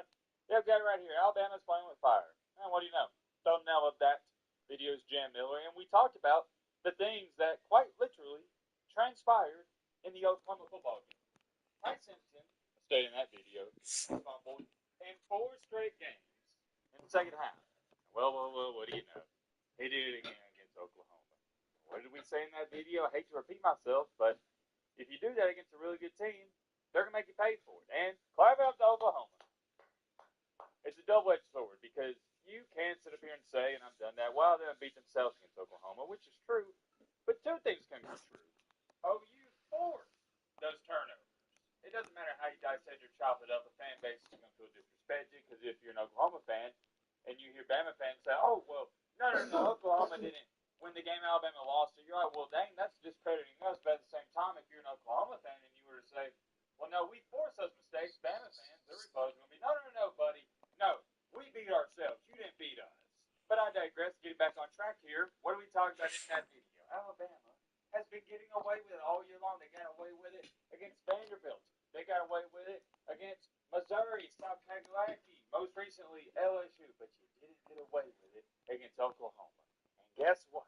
I'm going to say it. When I was a young buckaroo, I was growing up. I loved fires. And I always used to build them with my grandfather and whatnot. And I was real young. I was probably about, I'd say 7, 8, 9 years old, around that area. And my grandfather told me I was just poking the fire, adding stuff to it, just doing stuff that didn't need to be done. And my grandfather told me, he said, Matthew, you keep messing around with that fire, son, you're eventually going to get burnt. And like every 7 and 8-year-old out there, thought I knew everything in the world. I was like, yeah, whatever, granddaddy, I'm fine. I'm not going to get burned. I know what I'm doing. It wasn't that day. It wasn't that week. It wasn't that month. It was about 5 to 6 months later, I eventually got burnt. And you want to know how bad that burn was? I'm talking about it till this day, nearly 20 years later. Same thing happened in Alabama. You play with fire. My grandfather told me, he was a wise man, you're eventually going to get burned. And Alabama got burned. But more importantly, Alabama got what they deserved. They reaped what they sowed the entire season. Alabama deserved to lose this game. You can't play that bad and expect to win. It's a miracle you're even in the game in the first place. Outside of Ty Simpson's fumble, and let me do this. Record this in the morning, you'll see it in the afternoon. Clap it up. Offensive line was fabulous in pass protection. They couldn't have done an any better job. And throw in there, Oklahoma, they've been getting to quarterbacks all year long, wreaking havoc. Did you see what they did against Bryce Underwood in Michigan? But our line, they held up. They gave Ty Simpson all the time in the world. And heck, even on that final drive, was it Isaiah Horton? He had down the field. He sat in the pocket for 6 to 7, 8 seconds, and he underthrew him by 5 yards. That would put us close to a field goal. We had all the time in the world. Ty Simpson missed more throws than I could count in the game. I went back and watched the tape. He missed 10 or 11 gimmies. We're talking about gimmies. Shout out to the O-line. I want to pay my respects there. And also, I've already done it, but shout out to our defense for keeping us in the game. But it was nothing more, nothing less than another weekend in the same old Alabama. That's all it was. Don't act shocked by this performance. We haven't looked good. Or really, let me go back on that. As a team, offensively, defensively combined, we haven't looked great since the Georgia and Wisconsin game. We've been stagnant. You could say we've gotten worse. Maybe that's doing us a disservice. But we haven't gotten better. That's for certain. It's been downhill since the Georgia game. Not a big downhill slope, but a slight one, if that makes sense. And it is extremely frustrating as an Alabama fan because you see teams like, Georgia, who has gotten better and better and better every single week since the Bama game, and then there's Bama, not doing anything, especially on the offensive side of the ball. I think that's the most disappointing part about all of it because we got Kalen DeBoer. This isn't Nick Saban. Nick Saban was a defensive-minded head coach. So if the offense was struggling to put up points, it's like, whatever, we're a defensive football team. We got Kalen DeBoer and Ryan Grove. We are known, we're supposed to be known as an offensive football team. And our defense, it's the same thing with Auburn. Our defense is the one saving the day for us. Which I don't mind winning ugly football games, but it's just kind of, disappointing when we got Kalen DeBoer. I got to go back to that. We're supposed to put on points. We're supposed to have this Heisman contending quarterback, Ty Simpson. Yeah, you're not winning the Heisman Trophy, buddy. I hate to be the bearer of bad news. It's over with. You can't play that bad against Oklahoma. And I say that bad. I'm comparing him to a Heisman contending quarterback. Compared to other quarterbacks, no, he's still one of the best in the nation. But when you're talking about the Heisman, no, you can't do that. Especially with the 5 straight fumbles. It's just been something you can't overlook. You can get away with having a disastrous interception or fumble maybe 2 or 3 times a year, but doing it consistently, it's been consistent. That's the worst part about it. I'm not shocked to see Ty Simpson hold on to the ball for 10 seconds in the pocket and get sacked. And by the way, how come he can never hold on to the ball? I know some of these are blindside hits and whatnot, but it's like every single one. We never recover them or nothing. Shake my head, shake my head. I've been quick to praise Ty Simpson rightfully so, but I also think it's time to criticize him and critique him. He was not very good against Oklahoma. Moving on from that, I'm sure we'll touch more on that in just a second. The run game actually wasn't too bad, but still hasn't been great. I'll take what I saw Saturday. I think we wound up with 80, 85 rushing yards. We did good enough running the football. I'll leave it at that. And hey, we put up 400 total yards of offense. You can't have 3 turnovers. You can't have a pick 6. You also can't give up a punt return on a 3 and out to your own, 20, 15-yard line. We play, everything we did, it points back to this. Yeah, we had a shot to win at the end. But when you look at all the bad things we did, it's mind-blowing we were even in the football game. And I talk about this all the time, and it is kind of a cliche thing to say, but it is true. In every single sporting event, whether it be basketball, football, baseball, whatever, the team that wins isn't the team that makes the most insane, legendary, great plays, like the Ryan Williams twirl 3,000 Georgia. It's the team that makes the level, or the team that makes less mistakes. My apologies, better way of saying it. Did Oklahoma do anything mind-blowing in the game, like make some unreal Sports Center top 10 plays? No, not really. The interception was cool and whatnot. It was more so they just didn't make mistakes, and that's why they won the game. And you only have 200 yards of total offense. That is why you win the game, because you didn't make a whoopsie daisy. Gotta divert back to this. If you're an Oklahoma fan watching this video, much respect to y'all, but this is about Alabama. You're a really good football team. You made us pay for mistakes, and that's what really good football teams do. Shout out to y'all. Let me address this before I forget. Ryan Williams. I know he has all the talent and potential in the world, but that's all it is, talent and potential. Hey, he didn't drop a pass in this game. Let's clap it up. But oh wait, just like the man that Billy Corso says, not so fast, my friend. He fumbled a punt return, which resulted in 7 points. You could say, oh well, if that play doesn't happen, Alabama wins the game. Probably. And my whole gripe with that play was, this isn't high school football, man. You're not the man anymore. And when I say the man, I'm not talking about you're not head and shoulders above and beyond your competition. Why did he fumble that ball? Because there was 8 Oklahoma defenders standing next to him. And he's hippity-hopping back and forth, moving sideways, trying to do this twirly-twirl 3,000 spin move, trying to juke this guy. Buddy, when you are playing the Oklahomas of the world, and you're in the NFL, if you get to the NFL, it's a different ballgame. This isn't high school football where you're playing future DoorDash drivers and insurance salesmen. You're playing the best of the best, the cream of the crop. You've got to get north and south and take what the defense gives you. Have you ever noticed in the NFL, if y'all watch the NFL, when a wide receiver knows, or a punt returner knows, there's about 3 or 4 guys ahead of him, he'll just walk out of bounds sometimes. And you're sitting there going, well, why didn't he just give himself up? It's because he knows. The only there's not going to be a good thing now. Think about it. It's only bad things that can happen if you're dancing around with the football. And if you walk out of bounds, at least you're not going to take a hit. You're not going to fumble. And it's fine. You're just not going to get by these guys. One day he'll realize, if he does get to the league, or maybe he'll realize it while he's at Alabama. You got 8 guys in front of you. You just got to fall down. Or run out of bounds or something. You can't try to hit a home run on every single play.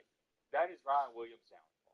And he's still not catching the ball with his hands. I don't know if some of you have noticed that, but I'm not going to get into that too much. Am I being harsh on these guys? Absolutely. It's because I care. It's because I'm passionate. But here's the cold, harsh reality and truth about Ryan Williams. He's been more of a negative than a positive this year. He has. You can't change my mind. And I was beyond shocked to see Kalen DeBoer trot him back out there on punt return and special teams after that mistake. I thought that was bad coaching. I mean, there's no way I would have sent him back out there. No way. And it goes back to this. Winning these games isn't about who can make the more spectacular plays. That's what Ryan Williams does. Who can avoid the humongous mistakes? That's what Ryan Williams also cannot do. He always has a mistake. And big ones at that. Dropping a first down pass on 3rd and 7 is a turnover. Y'all know that, right? It doesn't go in the book in a turnover, but it is a turnover. Ryan Williams has been bad for Alabama. He has.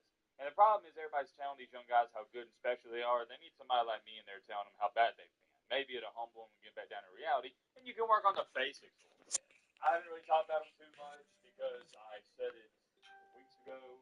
I guess I'll repeat myself again. Jim Miller has the vision of Trent Richardson. He's washed up. I hate it for him, dude. I love Jim Miller more than anybody else. He has done so much for this program. It's the same thing with Jalen Milroe. I love Jalen Milroe. He just couldn't pass the football. An ace is an ace, a spade is a spade. We got to get Jalen Miller off the field. Oh, my goodness. It's bad, man.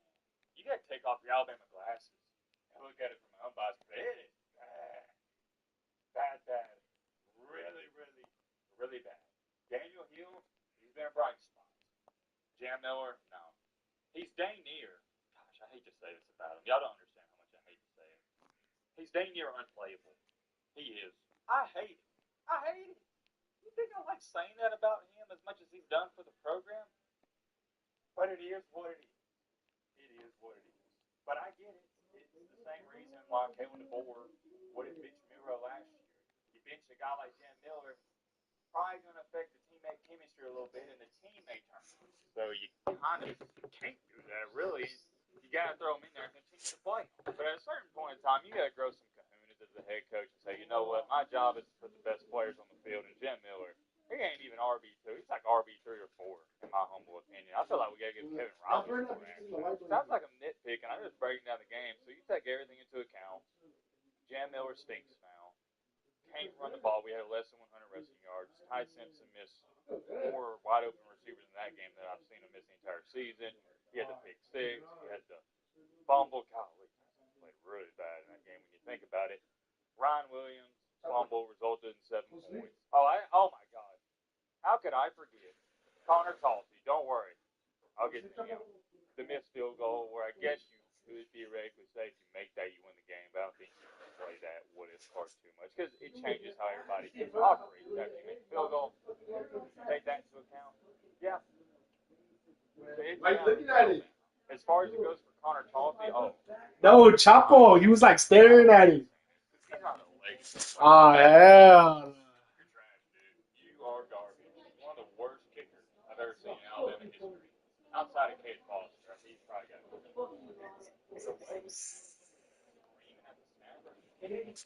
Yeah, the snap was a little high. Not lying, I saw it. But here's the dilemma with that. You don't even have an argument, buddy, because the snapper fielded it perfectly. He even spun the leg. God, normally, with a bad snap, you don't spin the leg suits. You don't have time to, and it throws off the kicker. The holder.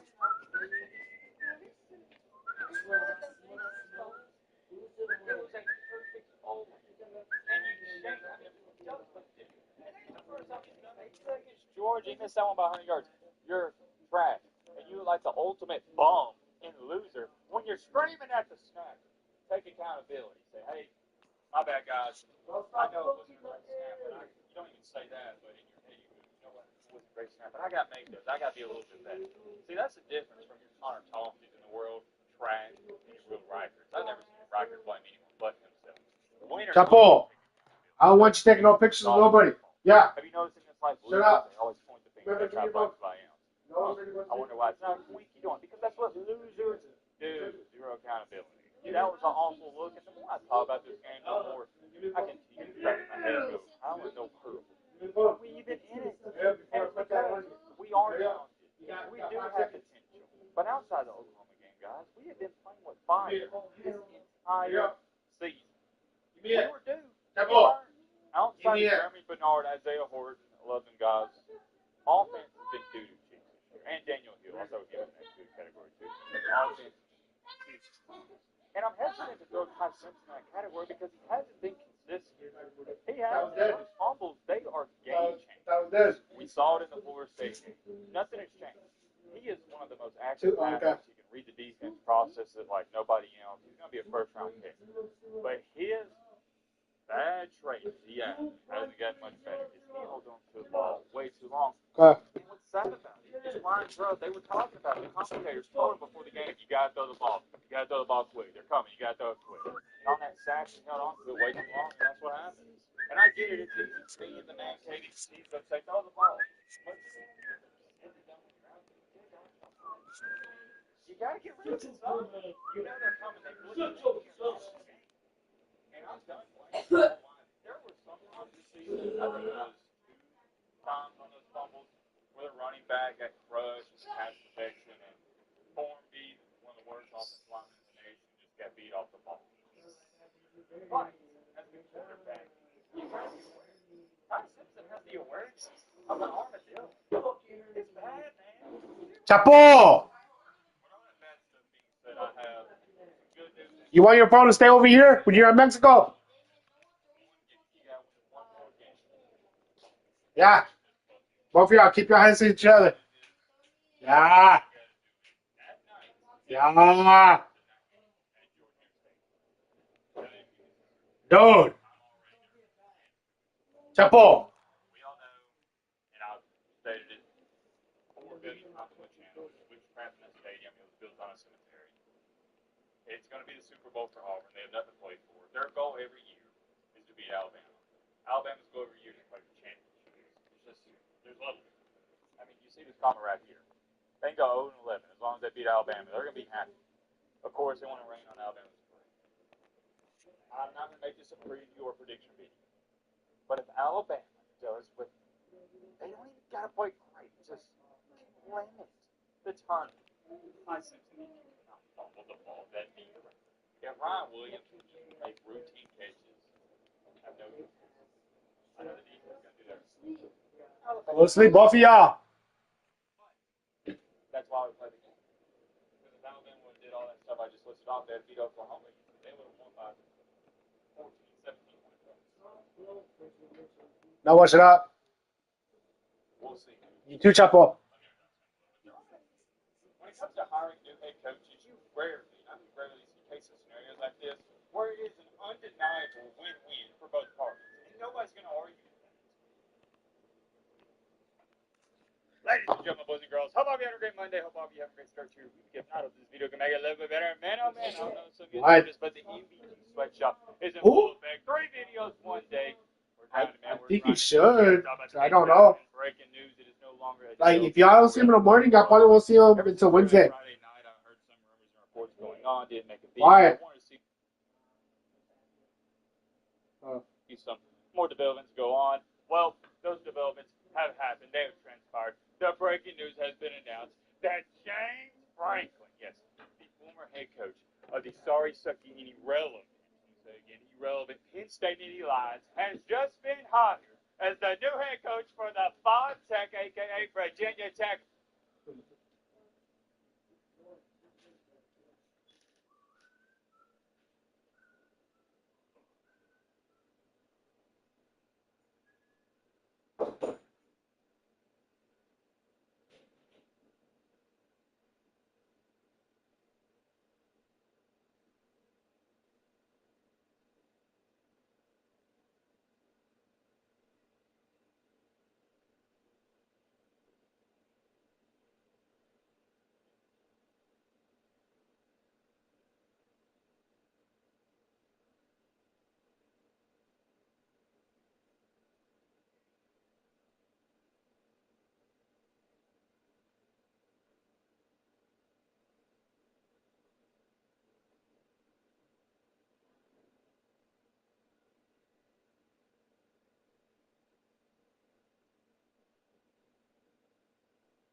No, I should go Mexico.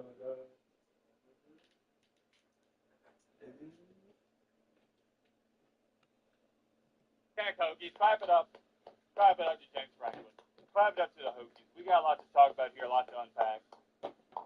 Don't want to make this a long video. We're going to try to keep it short, simple, and sweet. We'll go over all the main points. All your points in that, all the major stuff going on. First things first, my immediate reaction to this. It just came out. You should see this video about an hour or two after the breaking news got released. I think this is a great hire. I also don't believe your casual fan understands how great of a hire this is. Let me explain. If you keep up with college football, you should know this, but maybe there's some casuals watching. You don't keep up with the Hokies. I don't blame you because you're talking about irrelevant. They've been irrelevant. They suck. I'm pulling up their record. Hold on, give me a second in live time here. Over the past. What's he saying? This year they're awful. They're 3-7. But last What's he saying?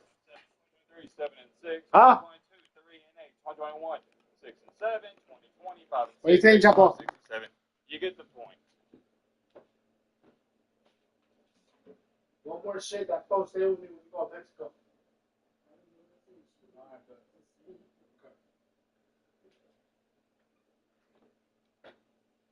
They haven't won more than 6 games but once in the past, 7, 8, 9 years. Reminder, Power 4 schools have about 2-3 cupcakes per season. So really they're winning about 4 to 5 legit games per year. All in all, saying they've been mediocre at best the past 7 years is probably sugarcoating it. They've been awful. And this year, it was the worst. Brett Wright, he had to go. It wasn't a good fit. But shout to him for not parting this thing down into flames. It seems like, and I'll have an outsider's perspective looking in, it's going to be a seamless transition. Unlike with LSU and Florida, it's just a crap show over there. And same thing with the Auburn Tigers. It should be fairly simple. James Franklin, he'll bring his staff in. He'll bring in some of his recruits. He'll bring some from the transfer portal. I bet there's going to be a bunch. I'd say a bunch, probably about 5 to 10 Penn State players transferred to Virginia Tech. That's going to be something we got to pay attention to and be on the lookout for. And here's the thing. Nobody has ridiculed James Franklin more than me, myself, and I. You know this. When you saw Penn State and James Franklin lose a game, the first thing you thought of was, oh, I got to see what Matthew Gray's saying about this because he's been saying they're irrelevant for years. I've been a Penn State and James Franklin hater, a professional hater of that, and I don't shy away from it. Well, let's get one thing clear, Timothy and Bobby. The one area I have given James Franklin credit in is when it comes to beating teams he's supposed to beat outside of this year when he lost to UCLA. To say Franklin is awful at top 10 games, it might be understated. He's beneath that. It's not even the bottom of the barrel. It's under the barrel at this point. But outside of that, he was steadily, and I know it was in the sorry and sucky Big Ten, winning 9 to 10 games per season like it was nothing. And you got to take that into account when you look at the situation. You can't go, oh, well, James Franklin can't win a big-time game. Is this even that good of a hire? Yes, it is, because Virginia Tech hasn't won more than 9 games since 2016. Think about this. If James Franklin still lost to every top 10 opponent Virginia Tech played in the next, however long he's going to be there, we'll say 3 to 4 years, that's how long we'll give him. He loses every top 10 game, but he does what he did at Penn State exactly word for word, bar for bar. They're going to build a statue of him. You win 9 to 10 games per year at Vodtech, you're getting a statue built of him. I'm not saying the Vodtech fan base wouldn't eventually get annoyed with losing on big-time games. What I'm saying is winning 8, 9, 10 games per year is a huge step in the right direction compared to what they've been the past 7 to 8 years. When it comes to hiring new head coaches, you rarely see cases scenarios like this where it is an undeniable win-win for both parties. And nobody's going to argue with that.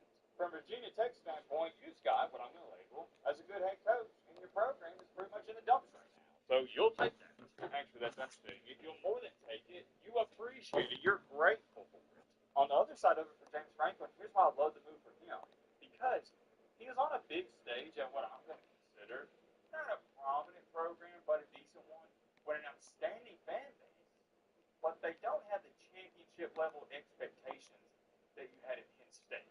I think he came out good in this year because I think he's going to have the resources to compete for ACC championships and potentially sneak into the playoffs. But if he doesn't, the fan base isn't going to be too upset, at least right away. At Penn State, it's much different. The fan base, I'm going to consider them unreasonable. They are. They just have their expectations set way too high. And Franklin's got a point to prove to everybody. Nobody's got a fire burning inside them bigger than James Franklin. Because if you're Franklin, here's the dilemma you face in the job search. You didn't want to go to a program where they didn't have a lot of pressure to succeed because then you lose your edge. And I've always believed this. Pressure is a privilege because that means people expect something out of you. Same thing here. It's just the right amount of pressure at Virginia Tech. Those fans, they're going to hold them accountable. And I think Franklin likes that. And the more I think about it, the more this seems like deja vu. I know it's different circumstances, but when we're talking about the football team, the football program itself, not any of the scandals, when he inherited Penn State, it was in a similar situation. It wasn't good. It's the same thing with Virginia Tech currently. And let this be known right now, they have the money to compete in the NIL department. They are dedicated to that football program. Early prediction and outlook on this, I think he'll see success right away. Believe it or not, James Franklin is a pretty dang good recruiter. And it's not going to take much to start competing in the ACC as we've seen this year. They are garbage. I'm talking about hot garbage. They are doo-doo shoes. If James Franklin was going to like LSU, Florida, or Auburn, we'd be having a completely different conversation. Because the dilemma that those schools face is you got to play your Alabamas and Georgias and Texases and Oklahomas and Tennessees of the world almost every other weekend. But when you're going to Vodtech, have you seen the ACC? They suck, man. They are awful, and it's going to be way easier to recruit. If you're recruiting in the SEC, you got to try to win these kids over. I talked about Alabama, Georgia, LSU, Florida, et cetera, et cetera. List goes on and on and on. But if you're in the ACC, it's really nobody outside of Mario Cristobal and Dabba the Dinosaur. But Dabba the Dinosaur, he still hasn't adapted to modern times. I hate to say this, I really do, but I'm so excited for next year already. I think that's the first time I've ever stated that on the channel. This year's not even over, and I'm already looking forward to next year. But I want to see how he's going to do. Let's take a look at this comment. Good hire for Tech. Odd to me that Franklin went on game day less than a week after getting let go, saying he went a natty elsewhere. This is the place, and it is. I think they meant to say, can he get his edge to win last year? What is this? This ain't even English, but you get the point when I think we win 18 games for your ACC. Here's my rebuttal to that, and I mean this in the most respectful way possible to every other ACC team. I don't have to think about it longer than 1 second. Can he win 8 games per year in the sorry and sucky beyond sorry and sucky trash? Let's call it what it is, trash. ACC, yeah, he can do that. I'd say that is the bare minimum. Not to have unrealistic expectations, but if I were a Virginia Tech fan, yeah, you got to win 8 games per year. Minimum. Especially with the way the conference has been looking the past couple of years. And I think they'll give them the benefit of the doubt in year 1, but by year 2, they're going to be ready to go. It's put up or shut up. Hey, we got to start competing for ACC championships, competing for a playoff spot, and I don't blame them. Many more things I could say. We'll end it off here. Congratulations, James Franklin. This is a huge success. Great hire, great fit. I'm curious to know your thoughts on this down below. But a lot of people call cap on this. They were saying it was a big lie. And this same Twitter account that posted the original picture you're looking at right here then tweeted out, here are the live photos of the quote-unquote Kiffin plane in Baton Rouge.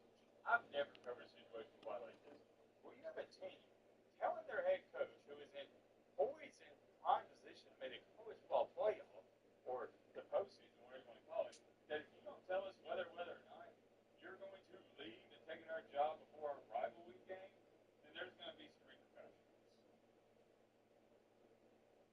My check 1 2, my check 1 2. Ladies and gentlemen, boys and girls, hope I'll be having a great Monday. Hope I'll be having a great start to your weekend. I hope this video can make it a little bit better. And man, oh man, what in the world's going on with our boy Lane Kiffin and the Ole Miss rep?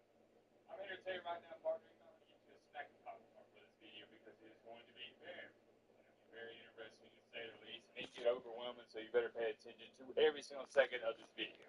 I'm the person making the video, and even me myself, I'm overwhelmed with all this information we've received within the past, I wouldn't even say 24 hours, but 8 hours. We're getting straight into this. I don't got time to waste. You don't got time to waste either. It all started early this morning when somebody on Twitter posted this picture you're looking at right here, which is supposed to be and is apparently a private jet at the Baton Rouge airport. A lot of people were calling cap on this. They were saying it was a big lie. And this same Twitter account that posted the original picture you're looking at right here then tweeted out, here are the live photos of the quote-unquote Kiffin plane in Baton Rouge. I'll show you the live photos they posted. There's no volume or no sound or anything like that, but apparently, allegedly, this was Kiffin's family. But as you can see, it is, well, ironically enough, hard to see who in the crap that is on the plane or who it is even walking around in the videos and whatnot. You really can't prove, oh yeah, that's Kiffin's family or that's Kiffin's wife. I'm just saying going off of the video. Maybe in person, maybe the person who took the video, you can clearly see it, but what I'm looking at right here, it's hard to confirm. Well, it didn't take long for this to blow up on social media and everyone else started putting on their Sherlock Holmes detective hats. Come to find out, yep, it's actually true. That was like Kiffin's family. Read it and weep. It's all real. LSU sent a private plane to pick up Kiffin's family. If everything I've showed you up to this point was interesting enough, here's where things get 10 times more intriguing. So like Kiffin's family, they visited LSU today. We've already established it. Well, they also visited Gainesville yesterday. So, yeah. If you're an Ole Miss fan, this isn't exactly music to your ears, and this is worst case scenario. This isn't what you like to hear or see. Before we go any farther, let me pump the brakes and clarify some things.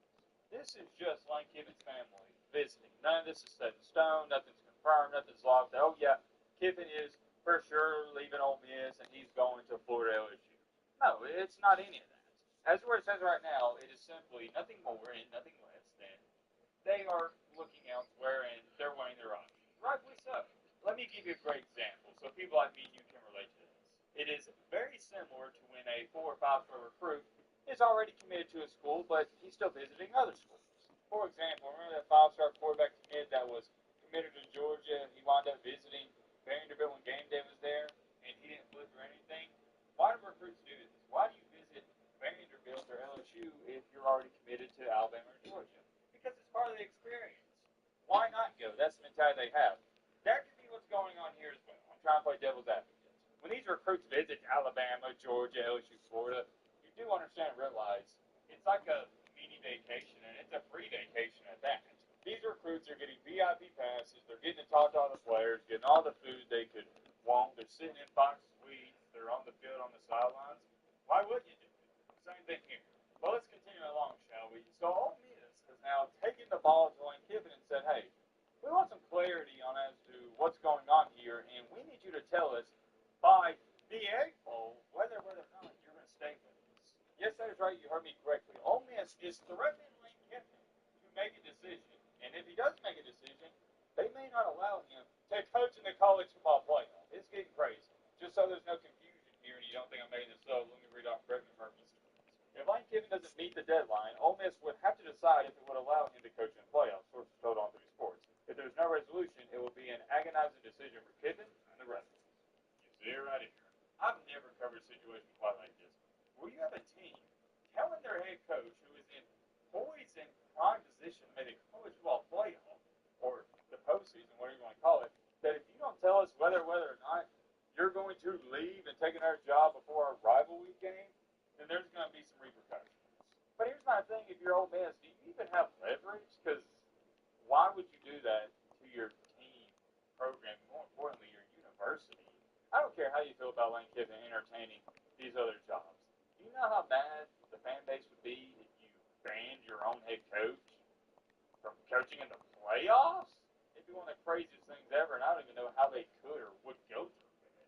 And here's the other thing: I don't even think it's like, oh, well, we're not going to let you coach in the playoffs. They're more so of taking the route of, hey, we're just going to fire you. But think about how absurd that would be. If Ole Miss does that in the fan base, no matter how you feel about Kiffin, you're going to be pissed off because at the end of the day, you want to win the national championship. I can't take credit for this, but this guy down there on the head, whoever wrote this on Twitter, this is pretty much the equivalent of, great example, you can't break up with me because I'm breaking up with you first. Remember when we was in elementary and middle school, that's how every relationship was. Whenever your girlfriend or boyfriend found out through a mutual friend that you was going to dump them and break up with them, they were like, wait a minute, no. You can't leave me. And then you're sitting there going, why's that? And they go, because I'm leaving you. I'm breaking up with you first. And you're sitting there like, okay, I guess that works. Same thing here. I've covered everything that was all you need to know. I touched on all the major details. I've yet to give you my 2 cents on this, my perspective. So here it is. I've been very adamant on my feelings about Lane Kiffin with all these other jobs and whatever's going on with the Florida Gators and LSU Tigers. I've said before, I've said it 5,000 times, and I'll continue to say in this video, I don't think Lane Kiffin is going anywhere. He will be the head coach at Ole Miss the remainder of the season and at Ole Miss next year and many years to come. What I think is currently unfolding in front of our eyes is nothing more, nothing less than Lane Kiffin being, guess who? Lane Kiffin. He is a goofy goober.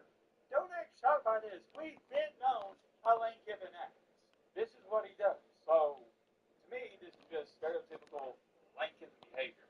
May I remind you, this is the same goober who said before the Alabama game, get your popcorn ready, threw it out in the headset or tossed it, however you want to say it, and then proceeded to lose by a 30 burger. He's a goober. And I love Lane Kiffin. Y'all know this. I wish he was the head coach at Alabama. But this is just how he is. Do I blame him for entertaining these ideas? Heck to the no. It's the equivalent of the star quarterback, star basketball player in high school who has a girlfriend talking to 50 other girls. Why not? You're not always going to have this opportunity. Might as well have fun while you're in your prime. And guess what? Lane Kiffin, he's having fun. Don't blame him. I'm probably doing the same thing. With all that being said, I will throw this in there. It is quite interesting that his family is touring Florida and LSU. They're doing it pretty, I'd say, quick, because I didn't think they'd be doing all that until after the season. But here we are. Let's take a look at this comment. Kiffin's in the driver's seat regarding his football future and, in my opinion, more importantly to him, the future of his family. Regardless of what Kiffin chooses to do, Rebel football will thrive, and fans, I don't know about all that, talking about they would thrive around Kiffin.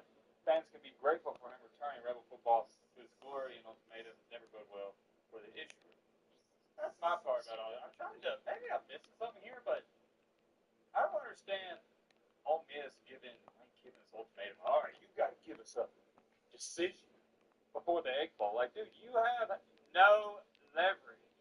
What do you mean? You're not calling the shots here, pal. I hate to be the bearer of bad news, but the Kiffin is calling the shots, whether you like it or not. Like the commentator said in the Dodgeball movie, it's a bold strategy, Cotton. Let's see how it pays off. You already know I keep you guys updated. I'm curious to know your thoughts down below. But the transfer portal and NIL wasn't intended to be used this way. However, it is being used this way. We opened up Pandora's box, and everybody knows this. Once you open up Pandora's box, there's no closing it.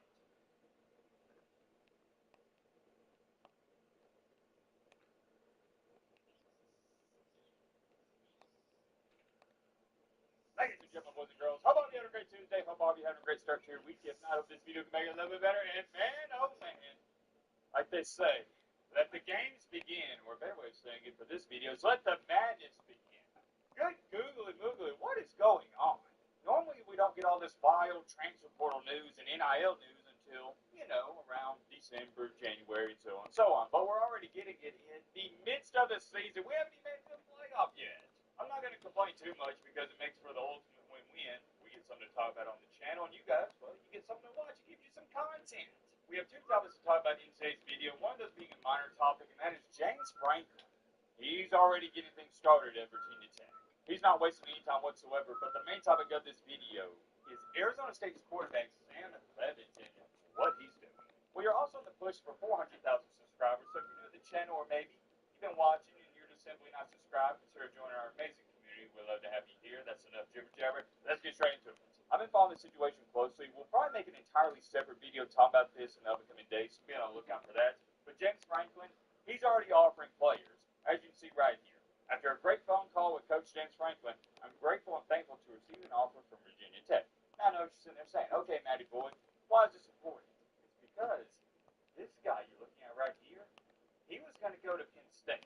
I said it in the breaking news video, I will say it again. James Franklin is a pretty dang good recruiter, dare I say, underrated, and I think he's going to wreak havoc in the ACC. Here's the great news for Virginia Tech fans. You really don't got to compete with anybody with the ACC on a downtrend outside of Mario Cristobal when it comes to recruiting. Some people may say, well, Matt, what about Dabo Swinney? Are you kidding me? You talking about Dabo the dinosaur? Get out of here. He hasn't adapted to modern times. It's just Mario Cristobal, and that's it. Like I said, we'll talk more about that in upcoming days, but we are going to move on to the main topic, the main encore, main reason you put on to this video. What in the world is going on at Arizona State? Well, it all starts here with the breaking news, as you can see right here. Arizona State star quarterback Sam Levitt. We're going to call him a star. I guess so, because that's what it says right here. Return to the program in 2026 is doubtful. Well, following Nico's report, Levitt's campus is actually shopping the talented passer at a quote-unquote high level. Interesting. What do you think about that? So when I see that quote-unquote at a high level, I immediately think of your Alabamas of the world, your Ohio State, your Georgias, Texas, Oklahoma. I guess you throw Texas Tech in there because they got a lot of influence in the NIL department. But the one school that I think makes a lot of sense is Indiana. Yeah, you got to throw them up there with the big boys. But why not makes perfect sense, and it'd be dang near match made in heaven, because unless I'm highly mistaken, Mendoza, this is what, his 5th or 6th year, he's got to go. And even if he doesn't got to go, I'm pretty sure he's going to the NFL draft. You know, Cincinnati's going to be a new quarterback. Well, you could definitely, most definitely see him bringing this guy. In Indiana, they're committed to the football program. They'll give him bare minimum $1.5, $2 million. That ain't nothing to him. But here's where things get really juicy. So Levitt's brother wound up posting text messages on Instagram between him and guess who? Pete Nakos. As you can see right here, he added on 3 and said, y'all are a joke. Addressed this right before Pete released the news. This is Pete Nakos in the, we'll call it the gray text, and this is Sam Levitt's brother in the blue. Daily. Hope you're well. Pete Nakos wanted to give you the heads up that we're reporting Sam is expected to enter the transfer portal and is doubtful to return to Arizona State. His brother responded, why would you do that? That's not where things are right now. He's still deciding what he wants to do.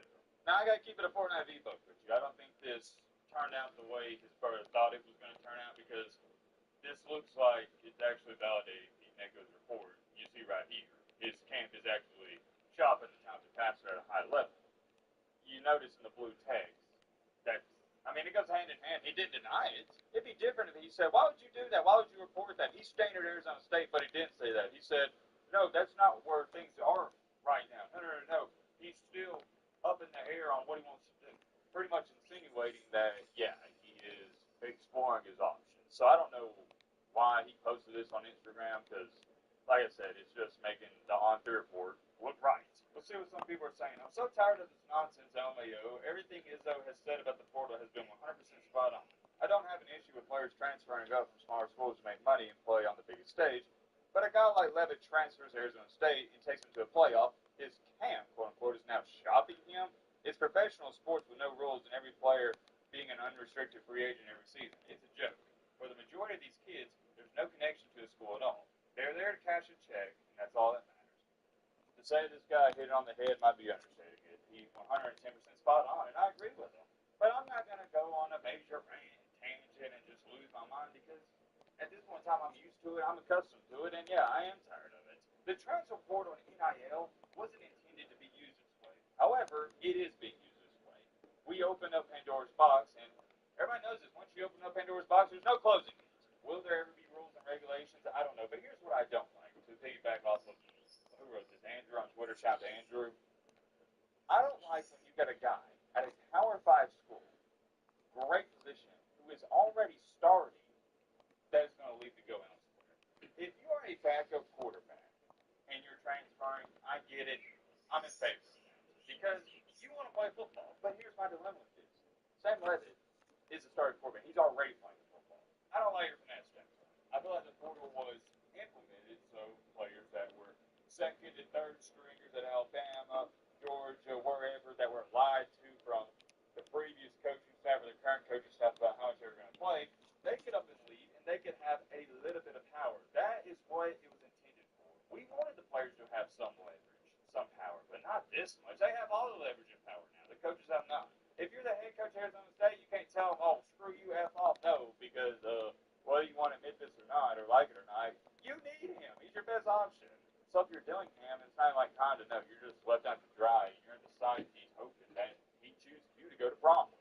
Mike said, I hate this era of college football. Start making these kids sign contracts with buyouts and penalties for breach of contract. This idea of constant free agency is ruining the game. I prefer the NFL to college football now, and I'm a dang Bengals fan. That's how bad this has gotten. Hard to disagree with that one, and that's all it's about.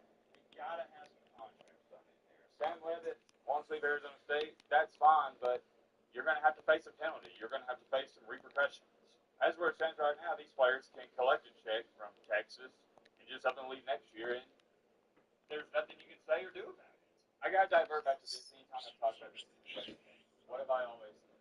Hate the game, not the player. I'm mad at Sam Levitt for doing this. No, because he can do it, and if I was in his position, I'd be doing the same exact thing. Why in the world would I stay at Arizona State where I have no chance to compete for a national championship when you got a team like, we'll just say, hypothetically speaking, Indiana, who's going to give me way more money? You're going to be on a better team, have better weapons, a better head coach in reality, but also a chance to compete for a national championship. It makes zero sense to stay at Arizona State. So I don't blame you, Sam. I don't. But just because I don't hate the players in the situation, it doesn't mean I have to love the game. And that's where I stand on it.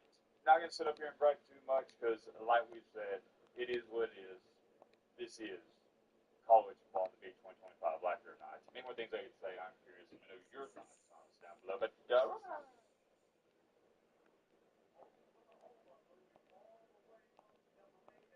Wait, Oregon's ranked ahead of Oklahoma? What?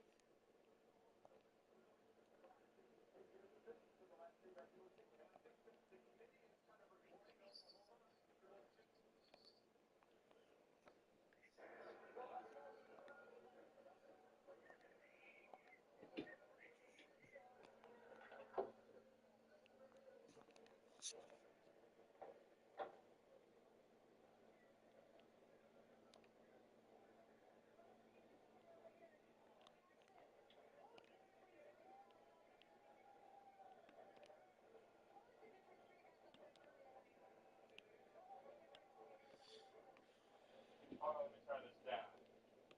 Let me explain some things, too. Supposed to get to the rankings. Not sure if we have any college basketball fans. I know most people don't care about college basketball. I love it. Kentucky, they're not looking too good. Not looking too good. Shout out to Michigan State. Luckily, they play hard-nosed physical. Shout out to Tom Izzo. Turn this down a little bit. As you can see, We got professional Matt in the building. Look, we don't do Nike tags anymore. We don't do shiesty masks. We do quarter zips around here.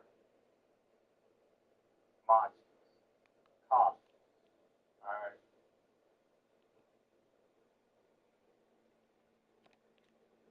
Shut up. Frosty. You say it. Not, I love it. Not just any quarter zip. Oh, yeah. Keep the haircut. I was growing the waves now, but now I got to keep it trimmed a little bit. So it's got to be the polo. Oh, thought it was just there. Hold on. No, we got the horses underneath the little shot polo, trying to wrap it on. Come on, man. Let's talk about getting to these rankings. Not sure. But yeah, we don't do Nike Techs anymore around here, man. We don't do Nike Techs. Quarter zips from now on. 740. We got a commercial. Guess I do need to explain some things. I do apologize. Well, it's not a big deal. See, we got the string lights going on. I think that's going to be a good addition this year. I didn't finish. I got one more to do right here. As you can see, it's kind of bare right there. One more line to do, and yeah, we'll get the tree up back there by our lamp. Lamp has been a great addition this year. A lot of great feedback from it. And the Christmas setup's going to be ready to go. I think it turned out pretty good this year. 3 minutes to the ranking. Yeah, don't need to explain anything else. I'm just HOA Matt now. Let me address this. Oh yeah, I'm going to show you the outside decorations next week. Y'all know my neighborhood. I'm Clark Griswold, right? Nobody has a better house than me. Nobody when it comes to decoration. And I thought about myself. See, you'll see a lot of nice houses down here. They pay people to hang them up. That's not really the Christmas spirit. No. I like the I love the I love the being out there when it's 20 degrees. Sniffling. It's not running down my nose. I'm on the ladder. It's about to wobble. It's about to fall. I'm putting up myself. That way when I drive in at night or in the morning, pull in my quarter zip, drinking my matcha, my coffee, cup of joe, I get that dopamine hit knowing I did this. I put these lights on. It's the same thing with cutting your grass. Can you consider yourself a real man if you don't cut your own grass? I don't think so. All right, we got 1 minute and 5 seconds until we get to these rankings. My thoughts heading into this, or what I'm looking for. Obviously, how far will Alabama fall, but also Texas. I know a lot of people aren't going to like to hear this, but the Texas Longhorns are not out of this playoff race. You beat A&M, who's going to be a top 3 team. 9-3 in the SEC is not too bad, and remember, they're out of conference losses to the number 1 team in the nation. Would I be mad if a 9-3 Texas team, depending on how they look against A&M, sneaks into this playoff? No, not really, but we'll cross that bridge when we get there. And when I say when we get there, 27, 26, 25 seconds. Yeah, outside of Bama, not much, I'm sure. I mean, yeah, that really is it. So I'll see y'all whenever they start. Oh, here we go. Okay, so we have 5 new teams that are non-ranked. Arizona State, Tulane, Houston, Missouri. Oh, that's good for Alabama. It's not a ranked win, boys. Wait, they're going to show it? Oh, the Volunteers. That's another ranked win for the Tide. Virginia, Texas. Ooh, Texas, 17. Yeah, you might be cooked. You might be cooked. Georgia Tech is the worst 9-1 team I've ever seen. They should have like 4 or 5 losses. Michigan doesn't move, rightfully so. Virginia, they're not good.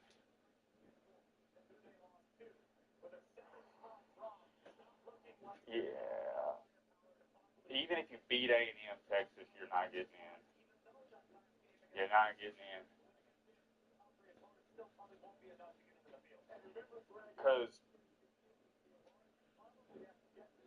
I was literally about to say what Reese Davis just said. Remember, if you're a Texas fan, you can't go, oh, well, we're 5 spots away. No, you're not. You got to be inside the top 10 because there's that large bid. 15, we got USC. Keep your eyes on them. They're a scary team. They control their destiny, by the way. I'm liking them. I love their quarterback, Mayava.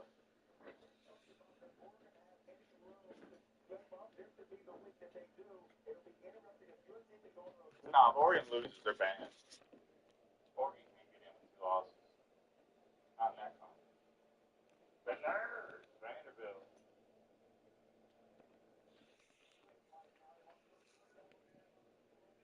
Nah, Vanderbilt's chilling. They're chilling. They went out, they're probably getting in.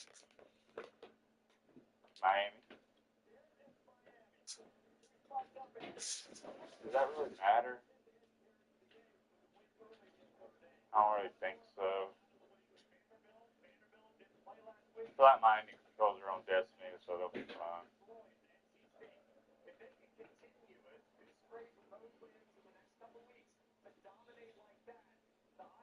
Where will Bama be? I got Bama at 9 in my range.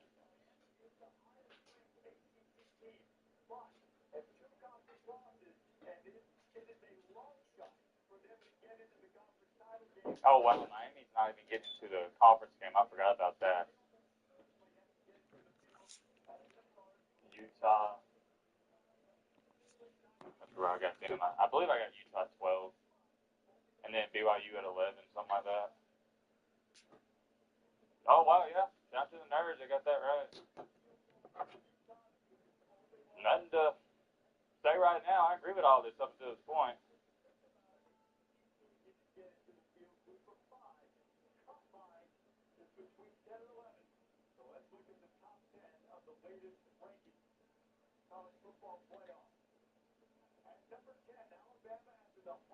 What? We fell to 10? I thought it would be a 9. Brian had us at 9.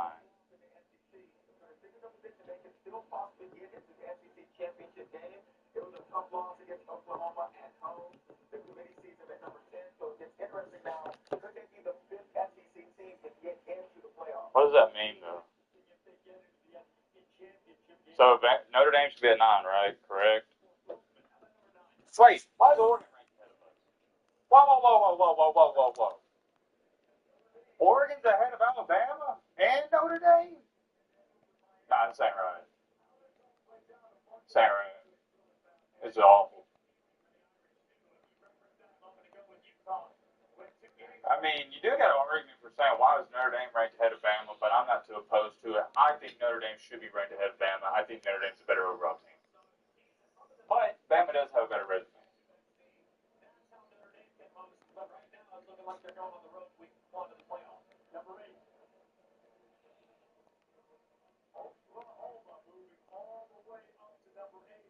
Wait, Oregon's ranked ahead of Oklahoma? What?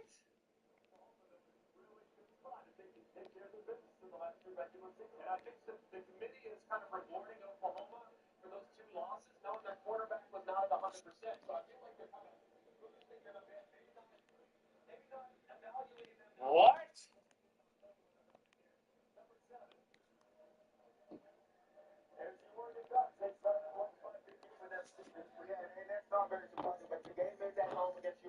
Big game for Oregon. If they lose that game,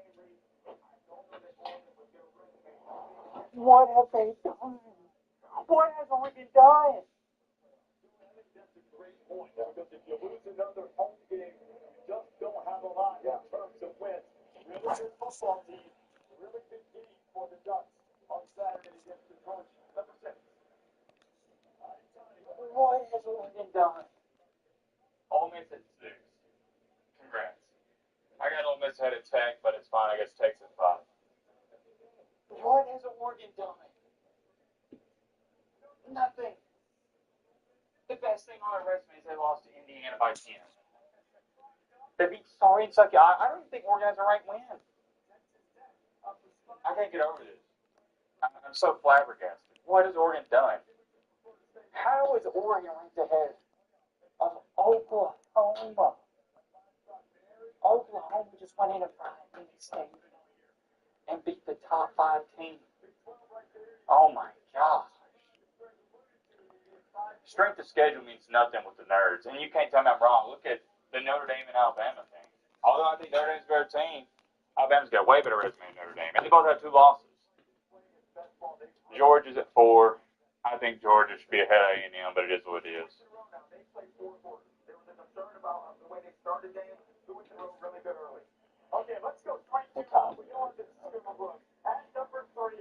Yeah, whatever. A&M at 3, the most overrated team in the SEC, if not the nation. And then we'll go second. There's your top 5. Oh my gosh, my only disagreement. Well, I disagree with Hank. Wait, are we in? Okay, we're in. We're chilling. We're in. We're at number 10. We're chilling. We're chilling. Oh, this is great. This is great. Oh my gosh, free win. Focus. We'll get to play the Ducks. That is a free win.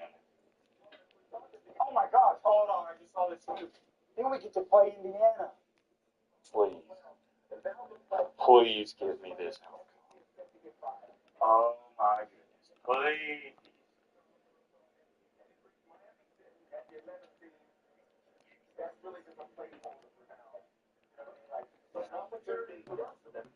For sure, and the big thing for me is I'm good this man.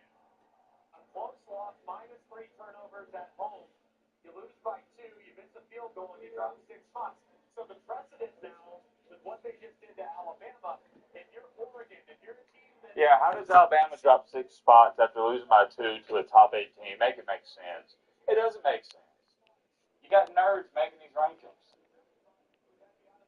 How does I get it if Alabama lost to an unranked team. You lost to a top 8 team. But it's cool. We're in. We control our destiny. Winning, we're in. We got 1 game left against Auburn. Don't get me started on that. I would love to play the Oregon Duckies and Indiana. I would love that matchup. I don't care if it's on the road. I'd love to go to Eugene, Oregon. Actually, Kalen DeBoer owns Eugene, Oregon. All right, cool. That's it. We're going to talk about the Tulane Green Wave. We don't care about the group of 5. I'm in favor. Let me address this. This is a different video for a different day, but there's been some people saying, oh, well, why are we even putting a group of 5 team in? It's burning the spot. Look, I'm here for it. This was the whole point of expanding the playoff and whatnot, so you can get one of these Cinderella teams a shot. I don't mind it. I'm cool with it. I really am. Is a team like Tulane going to compete for a championship? No, but it allows all the people that are fans of the group of 5 to shut up. So they get what they want. Like Boise State fans. I told you last year, they didn't have a chance of beating Penn State, and you saw it happen. That is who they played, wasn't it? I think. They especially didn't have a shot at winning the national championship. But, you know, you reward a team for going undefeated. It's cool. Yeah, so Alabama, we should be fine. We should be fine unless, what if Georgia Tech beats Georgia? Well, actually, no, we beat Georgia too. Yeah, I don't think there's too much more to add. Bama's fine. It looks like, I mean, I'm trying to run through the scenarios in my head. We should be big chilling. Big chilling. I don't really mind playing in round 1 either because you get some momentum heading into round 2. Right now, we're playing the Oregon Duckies. And I don't think much is going to change because if Alabama wins, you're not going to go up by beating a sorry Auburn football team. The only way Alabama changes is if somebody loses, but I don't see how any of these teams are going to lose. I mean, because A&M wouldn't fall behind Bama. So that's not going to change. Texas Tech could lose. I haven't looked at their schedule. I don't know. You do have Ole Miss playing in the Egg Bowl. We'll see what happens. But for now, I like the matchup with Bama. Oregon's way too high, but we'll take care of that. Anyway, let me that stuff up. But here's my big problem with the committee. They don't know what they're doing. They have no idea what they're saying, and they got exposed last night. You want to know how they got exposed? They did it themselves. Take a look at this. This is one of the stupidest things I've ever seen, and it doesn't matter who you're a fan of. We can all agree on this. The more these guys talk, I'm talking about the nerds in the committee room, the dumber they look. Ladies and gentlemen, boys and girls, hope you have a great week. Hope you have a great Wednesday. If not, hope this video can make it a little bit better. Man, oh man, the college football playoff rankings came out last night, the 3rd rankings of the year, and I'm not going to sugarcoat it. They're awful. Probably one of the worst rankings I've ever seen since we've expanded, not just to the 12-team playoff, but the 14 playoff, ever since we left the BCS era. Yeah, y'all remember that? Seems like it was, 40 years ago, but it was only 10 years ago. 2013 was the last year in the BCS era. Then in 2014, we went to the 14 playoff where Ohio State got in at the 4 seed, and they wound up running the table and winning it all with the backup quarterback. And I would say for the vast majority of the entire run of the 14 playoff, the rankings were always pretty solid, and there was nothing ever to gripe about outside of 1 or 2 seasons, and most recently the Florida State one getting snubbed, but to me that wasn't controversial. The only thing that was sad about it is the team won every single game, and they didn't make the playoff, but it is what it is. Well, now here we are. Fast forward time to our current day. The 12-team playoff, it has been going so smooth. Last night, there was many things to look forward to. But I think the one thing everybody was wanting to see was how far Alabama was going to drop. But not only that, where's Texas going to go? Is there a chance they sneak in with 3 losses if they upset Texas A&M? What about Oklahoma? What about Notre Dame? What about Oregon? We all knew who the top 6 was going to be. But Alabama dropping a game, you're going to have your teams like Georgia, Texas Tech, and Ole Miss going a couple spots. But it was 7 through, I'd say, 15, really, that has a lot of people scratching their heads, including myself. If you didn't see my live reaction to the rankings last night, the video's on the channel. Feel free to check it out for yourself. But I'll go over it once again. And oh yeah, by the way, I let in the comment section of that video, stop calling me a supervillain. Lex Luthor is crazy. Y'all gotta chill. And I'm not even reading off some of the other comments because y'all are wilding out. Anyways, getting back on track here, me personally, I had Alabama ranked at number 9 in the NBG poll, aka my rankings, and I did have Notre Dame ahead of them myself. My biggest gripe with the committee isn't the Alabama Notre Dame thing, which we'll get to in just a second, a little foreshadowing. It's the Oregon one. Let me say this again. I have Alabama at 9. I don't think Oregon should be ahead of Alabama, but I especially don't think they should be ahead of Oklahoma and Notre Dame. What are we doing? I've said it a million times. I'm going to say it again. What has Oregon done? Nothing. They don't have a ranked win. Fun fact of the day. Oregon does not have a ranked win. Let that sink in. I already know all your Timothys and Bobbies are going to say, well, Matt, they just beat Iowa. Buddy, Iowa's not ranked. That's not a ranked win. They were ranked when they play them, but not anymore. And that's how you got to view it. So currently, as to where it stands, the best thing on Oregon's resume, no lie, no joke, I wish I could make this up, is you lost to Indiana by 10 at home.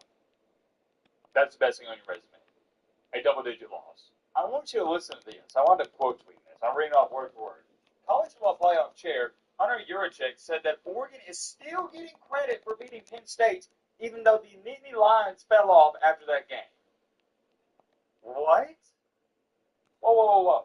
So they are treating that Penn State win like it's valuable, and they're saying, oh, well, Penn State was a top 25 team. They were really good until Oregon beat them. What? You can't do that. What are we talking about here? I wound up quote tweeting it and saying, according to this logic, Alabama should be penalized for losing to an unranked Florida State team. See how dumb that sounds? Blasphemous. Penn State sucks. They're 4-6. How would it sound if I sat up here and told you guys, well, I don't think the Alabama loss to Florida State wasn't as bad as you are making it out to seem because Florida State was undefeated at the time. You'd sit there and go, Matt, you're an idiot. Dude, they're barely going to make a bowl game. Same thing I'm saying with Penn State. What do you mean Oregon's getting credit for beating a team that is 4-6? I can't even get upset about that. I can't even scream, go on a rant or tangent. It's blasphemous. That's the only thing I know to say. Heck, I'll throw in another one for you. Actually, this is a great example. That'd be the equivalent of saying, and I should say, well, Alabama should be getting credit for beating Wisconsin because Wisconsin was undefeated when Alabama beat them. And what's Wisconsin now? Something like 4-6, 3-7? Same thing. We're not giving credit to Alabama for beating an undefeated Wisconsin team who was reeling on all cylinders before they went into Bryant-Denny Stadium. So why in the world are we giving Oregon credit for beating Penn State? They suck. And everybody's saying what I'm saying, just scrolling through the comments. So Vanderbilt, I presume, should get credit for beating number 10 LSU, number 11 South Carolina, number 15 Missouri. Yeah, same logic. Every single one of these comments is people saying their favorite team should also be getting credit for beating a ranked team who is now no longer ranked in. I agree with you. It is a great rebuttal. Here's what Hunter Yurachek had to say. Let's read this off word for word because I don't want to take anything out of context. Good evening. Thank you for joining us. We had significant discussion of the teams 7 through 10, and quite candidly, all grouped there together, comparing Oregon, Oklahoma, Notre Dame, and Alabama and the resumes of those teams. Oregon, while their strength of schedule metric may not be as strong as in Oklahoma, we felt like they're a very strong team on both sides of the ball, offensively and defensively. They rank in the top 10 in most of the statistical categories that we use in comparison to other teams. They had a really big win at Iowa. Oh yeah, beating unranked Iowa. Sorry, it took Iowa was a big win. 2 weeks ago, I was ranked in our top 25 previously. Well, they no longer are. They won at Penn State. I know Penn State is not the same Penn State we expected them to be this year. Still, it's a very challenging place to play. Don't even get me started. Chill on that. As evidenced by Indiana having to have a last-second touchdown to win there a couple weeks ago. So since Indiana struggled with Penn State, we're saying it's a tough place to play. They're 4-6, you nerd. There was a significant discussion about that. But Oregon at 9-1 just stayed one spot ahead of Oklahoma at 8. This is one of the stupidest things I've ever seen, and it doesn't matter who you're a fan of. We can all agree on this. The more these guys talk, I'm talking about the nerds in the committee room, the dumber they look. Oklahoma just went into your fourth-ranked team in the nation's home stadium and upset them. Sure, Oklahoma got outgained. It wasn't pretty or whatever, but they won the game. That's the only state that matters. They won. And you mean to tell me Oregon is better than Oklahoma? I mean, come on, what are we doing? This whole eye test thing, they're trying to say, well, Oregon looks a little bit better offensively and defensively. It's because they're playing ball. What are we talking about? Of course, Oregon looks a little better offensively because they're playing nobody. It's way easier to look good on both sides of the ball when you're playing inferior competition. I try not to talk about them a lot, and I try not to hype them up because I know everybody's sick and tired of them. But reality is the SEC Saying it's a gauntlet would be understating it. The SEC is the cream of the crop. It's where you get all your 4 and 5 star recruits. It is so hard in that conference every single week, or most weeks. Whereas you got Oregon playing teams like Oklahoma State, Northwestern, Oregon State, Penn State, Rutgers, Wisconsin. Give me a break. I'll even say the Iowa game's challenging. Outside of that, I mean, they are playing cupcakes. And you can't even say I'm lying. Alabama has played Wisconsin twice the past 2 years and beat them like a drum. So I'm going to say this one more time. Of course, Oregon looks a little bit better against these sucky teams. So there's my Oregon rant. And the committee just made themselves look dumb trying to explain why they have Oregon ranked where they do. Let's get into this Notre Dame-Alabama thing. I saw a lot of people expecting Alabama to be ranked number 9, Notre Dame at 10. Both teams have 2 losses. There's great arguments for both of them. There really is. I'll start with this. In my rankings, you see them right here. I'll pop them up on the screen for you just to give you a quick reminder and refresher. I have Alabama at 9 and Notre Dame at 7. Let me explain this before we go any further. Context is key. Does Alabama have a way, and I mean a way better resume than Notre Dame Fighting Irish? Yes, they do. It is not even close. Resume for resume, Alabama, much better. They have 4 top 25 wins, and the best win in all college football. They beat Georgia at Georgia, and Georgia's one of the best teams in the nation. But I have a enormously large, big but. Notre Dame looks like the much better football team than me. And when they look like the much better football team, I'm going to give them the edge. I can respect Notre Dame a little bit more than Oregon because they beat a top 15 USC team by double digits. Oregon doesn't even have a ranked win. And not only that, you want to say, well, man, we beat Iowa. It took a walk-off field goal to beat Iowa, and you went into 2 overtimes with a sorry and sucky Penn State team. And that's my dilemma with Oregon. It'd be different if they were creaming everybody. They're not creaming everybody. They're struggling. But Notre Dame on the flip side, no. My brother in Christ, they are creaming. I'm talking in all caps, creaming their competition. It is blowout after blowout after blowout after blowout. Their closest game after the 2 losses was the 10-point win against USC. And why do they lose to Texas A&M, who is an undefeated team, 11 on the SEC? Because Tyler Buckner couldn't build the extra point snap. He gets that down, you're going into overtime. And granted, maybe they still lose the game, but point being, you lost to an undefeated 11-0 team in the SEC by 1 point at home. I'm not going to hold that against you too much. The Miami loss was a little bit worse than it did at the beginning of the year, but still, not a bad one. I know it's not impressive, but Notre Dame does have 1 ranked win, and they're just blowing out everybody. So that is why, for me personally, I like Notre Dame more than Alabama. Let me throw this out there. If by the end of the year, Notre Dame doesn't have a ranked win, let's say, hypothetically speaking, USC falls out of the top 25, I'm going to have Alabama ahead of Notre Dame because, to me, resumes have to matter. But as long as you have 1 top 25 win, I'm cool with it. It's not even a top 25 win. I think USC's 15, so it's a top 15 win. So I'm giving the edge to Notre Dame here, and the committee wound up doing the same thing. However, it was for different reasons. Here's my big problem with the committee. They don't know what they're doing. They have no idea what they're saying, and they got exposed last night. You want to know how they got exposed? They did it themselves. Take a look at this. College football playoff chairman Hunter Yurachek on a conference call in part explaining Bama versus Notre Dame, and I quote, Florida State was up in that game 24-7, and they held Alabama to less than 100 yards rushing in that. Really, that was a sign of some of the struggles Alabama was going to have rushing the ball. In other terms, he is saying, that's why we gave Notre Dame the edge over Bama, because they were struggling to run the ball against a Florida State team, which is fine. But here is where it makes no sense whatsoever. You didn't have a problem with Alabama struggling to run the ball against Florida State last week. They were the 4th-ranked team in the nation. You see what I'm saying? It changed in 1 week, and the Florida State game has been over. It's long gone. You see how dumb this looks? And here's the best part about all of this. It's the beauty of it. You can't even say, well, Matt's a Bama fan. Of course he thinks Alabama. Nope, I don't. I think Notre Dame should be ranked ahead of Alabama. But it's not for these reasons. These are stupid. You mean to tell me the difference maker in Alabama and Notre Dame for you is the rushing yards in a week 1 game? Well, why was Alabama ranked as high as they were last week? Riddle that to me. You know what this is, guys? Nothing more, nothing less than the committee trying to justify their terrible actions. And you want to know what's really going on here? They don't want to have Notre Dame on the bowl. You know why? Because then they'd have to use the head-to-head argument of Notre Dame and Miami. And if you chose Notre Dame over Miami, oh my gosh, it'd be a crapshoot. Because although we probably can all agree on this, Notre Dame is a better football team than Miami, you got to value the head-to-head, don't you? And the committee doesn't want to do that. They want Notre Dame in this playoff. I've been telling y'all since week 2. Go back and look at the channel. Y'all know this. I've been preaching to you. Notre Dame's making this playoff whether we like it or not. Take a look at this. He continued to go on and say, you go back and look at Alabama's game at South Carolina where they scored 2 touchdowns late to win that game. The next game against OSU where they won both of those but didn't rush the ball for 100 yards. Again, against Oklahoma, was not able to move the ball on the ground. Terrible logic. Oklahoma wasn't able to move the ball against Alabama on the ground. What are we doing? And it goes back to this. You had Alabama ranked at 4 last week, so don't even try to sit up here and act like you value Alabama not being able to run the ball too much because it didn't matter last week. How are you going to tell me it mattered since they lost, but it didn't matter because it won? Riddle me that in the comment section, please. Let's make a long story short, though. With this committee, it has been proven.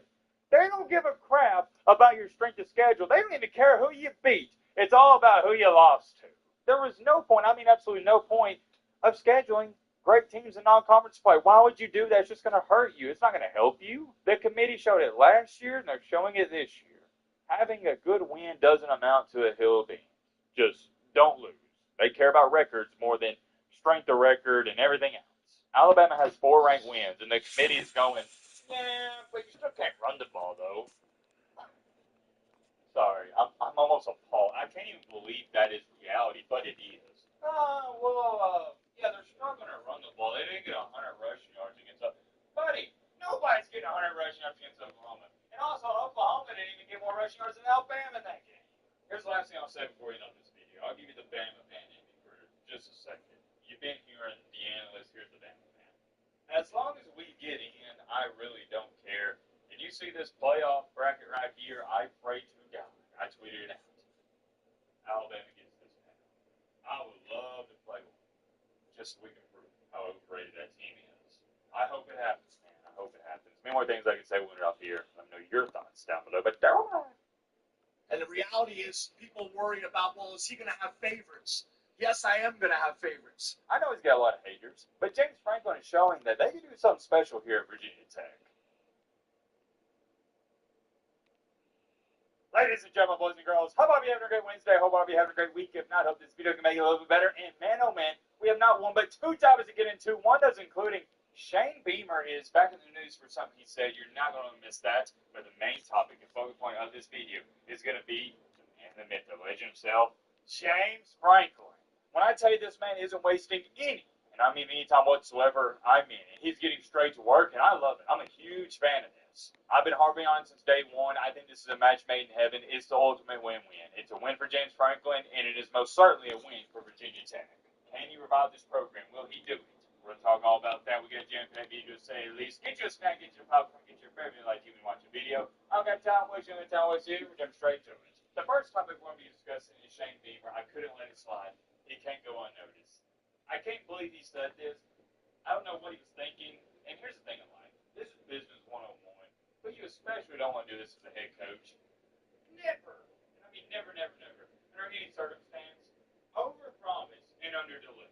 Because people are going to hold you to it. You got to be very careful in this life. Even telling your friends, family members, or something that you're going to do because guess what? They're going to expect you to do it. Why? Because you told them you'd do it. Let me show you what I'm talking about. Shane Beamer came out yesterday and stated, and I quote, his words, not mine, I do know next year at this time, we're going to be sitting here on this Tuesday night watching the playoff rankings to see where we are.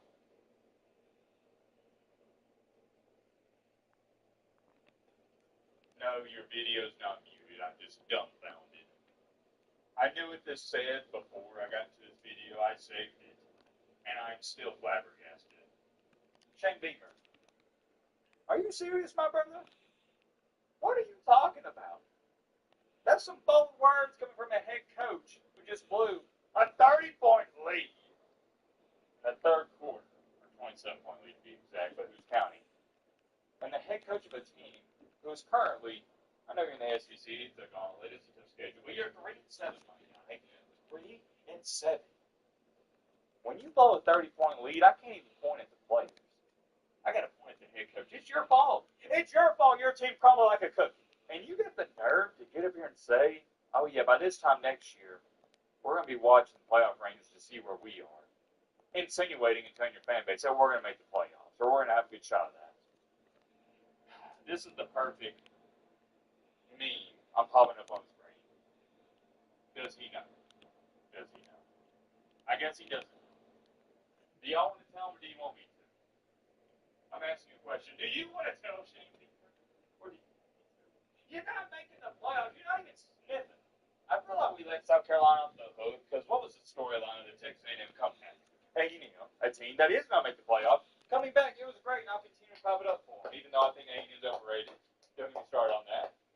Much respect to the A&M fan base. I know y'all hate me, but it is what it is. I got to call things for how I see it. What about South Carolina? How come we haven't been ridiculing them at all? I feel bad for that fan base. I really do. If you think you're going through a hard time as a fan of whoever, just be thankful you're not a Carolina fan. That's the bottom of the barrel. And I'm talking about the gut-wrenching losses they've experienced just this year alone. How do you blow 2 games? I just won the 2. They blew the one against Alabama. That was at home, so low-key kind of worse. And then blew the one on the road against A&M. Shake my head, but yeah. Very bold to get up here and say you're going to be making the playoff next year. Very bold. That's not going to happen. You know what is going to happen, as a matter of fact? Same thing's happening this year. You're going to struggle to make a bowl game. South Carolina may be a decent team next year, but man, they just have so many issues that aren't going to get fixed in 365 days. Good luck. That's all I'm going to say. Good luck. Many more things I could say about that, but we got to get a move on to our main topic, our main encore. You could talk to this video, would, and he'll work what's going on with James Franklin. Well, I tell you what's going on. First things first, he's getting straight to business. He's already offering players. I feel like this isn't getting enough recognition, but he is already recruiting. There's been multiple reports come out in the recent days that he's offering players. You see him post them on Twitter and whatnot, and I think that's amazing. We have video footage of him landing in Blacksburg, Virginia, and I want to say shout out to Sons of Saturday Podcast on Twitter for posting this video footage you're looking at right here on Twitter, where it says, spotted from the press box, James Franklin taking in his new home after being introduced and saying hello to the grounds crew. And as you can see right here, Mr. James Franklin is taking it all in. Before we go any farther, I got to throw this in there. Why am I becoming a James Franklin fan? I can't be the only one. I didn't hate the guy in the first place, so it's not like I'm doing a complete 180 or anything like that. I was even killing him, but now I'm low-key rooting for the guy. I don't blame Penn State for doing what they did. You had to move on. He was 2-25 against AP top 10 teams or top 6 teams, something like that. But man, from his perspective, you feel like they did him dirty. Everything he did for that program, winning 10 games per year. He's fired up. I've stated before, no one's got a fire burning inside him brighter than James Franklin. I want to see this man succeed, and he's in the right place to do it. He has all the resources in the world to be successful. Let me show you this. Not only is James Franklin recruiting players to come to Virginia Tech, some of those being former Penn State commits, he is also bringing in some of his own staff from Penn State. I already know what the Nittany Lion fans are saying. Good, take them. They're scrubs too. They're bums. We don't want them. I'm telling you, be careful what you wish for. The grass isn't always greener on the other side. And I'm throwing it out there right now. I'm a believer in James Franklin. I think he's going to do great at Virginia Tech. I think not only him, but these staffers he's going to be bringing over, they need a fresh start as well, and they're going to thrive. Reminder, you're not going to be playing Ohio State, Michigan every year. You're playing in the sorry and sucky ACC. It's going to be a cakewalk every single year, bare minimum, winning 8 or 9 games. Bare minimum. He may hit some bumps in the road early on, but I'm talking about year 3, 4, 5, 6, so on and so on. But let me show you this. I thought this was interesting. Here's what he had to say about recruiting current players, not new players, but current players at Virginia Tech. The current players. This is a unique situation where I'm here early. One of the challenges always when you're taking over these new jobs, you're always recruiting for the future. Well, the most important thing is recruiting our current players. I'm going to get a chance to visit with those young men today. I'm glad he brought this up because imagine if you're a player for Virginia Tech. You get a new head coach. Well, here's the side of college football people don't talk about. The players that are currently on this roster, they didn't commit and sign to play for James Franklin. They committed and signed to play with whoever recruited them.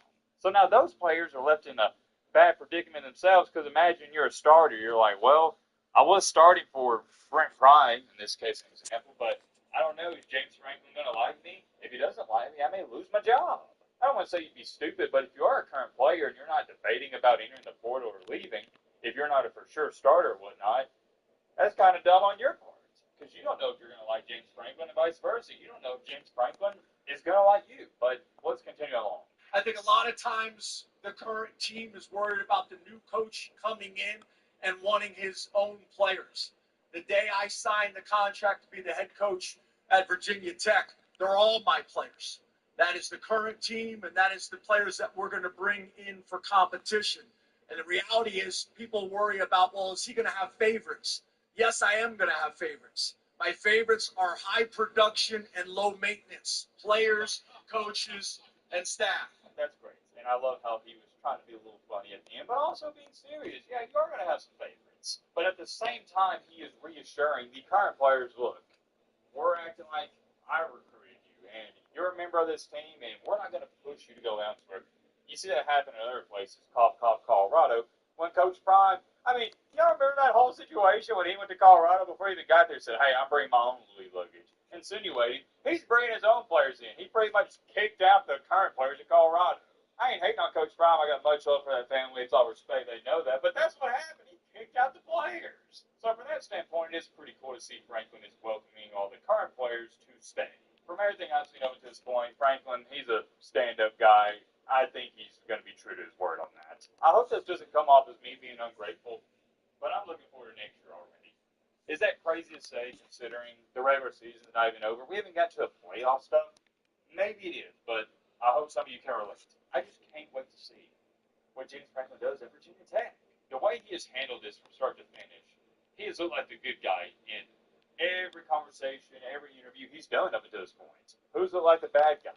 Penn State. They're coming out on the bad end on this, if you're going to ask me. Also, I got to give a major shout out to Brent Pry. He has been more than helpful for Virginia Tech, and that says a lot about his character. Brent Pry could have cried like a baby and said, why are you firing me? Why are you doing this? Nope. He actually helped them get James Franklin. I'm not going to act like it's not getting talked about, but I feel like this should be getting more recognition. Virginia Tech with the right head coach could be a dangerous, and I mean a dangerous team for many years to come. I know he's got a lot of haters, but James Franklin is showing that they could do something special here at Virginia Tech. We'll leave it off here. I'm curious. Let me know your thoughts. Anything we talk about down below. But man, oh man, you want to talk about a bad time to be a Florida Gator fan. This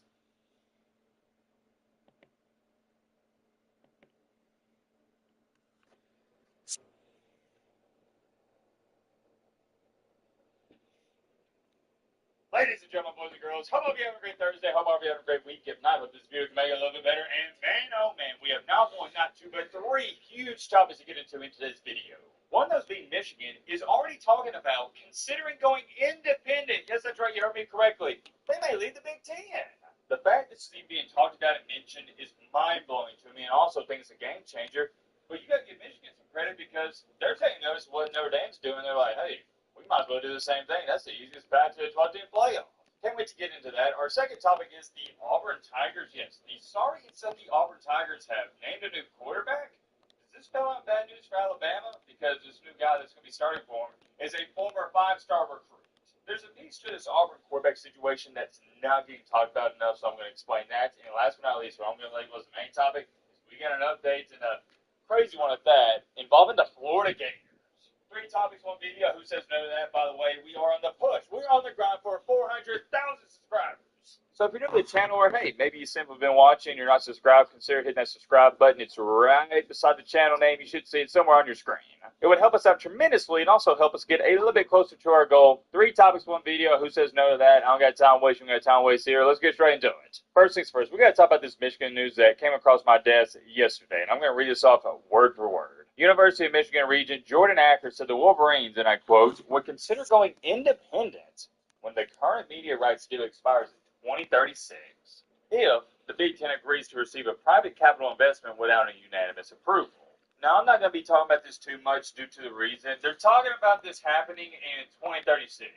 Ladies and gentlemen, boys and girls, that's 11 years from now. In other terms, meaning we got 11 years to talk about this, and I feel like we got bigger fish to fry, and we do.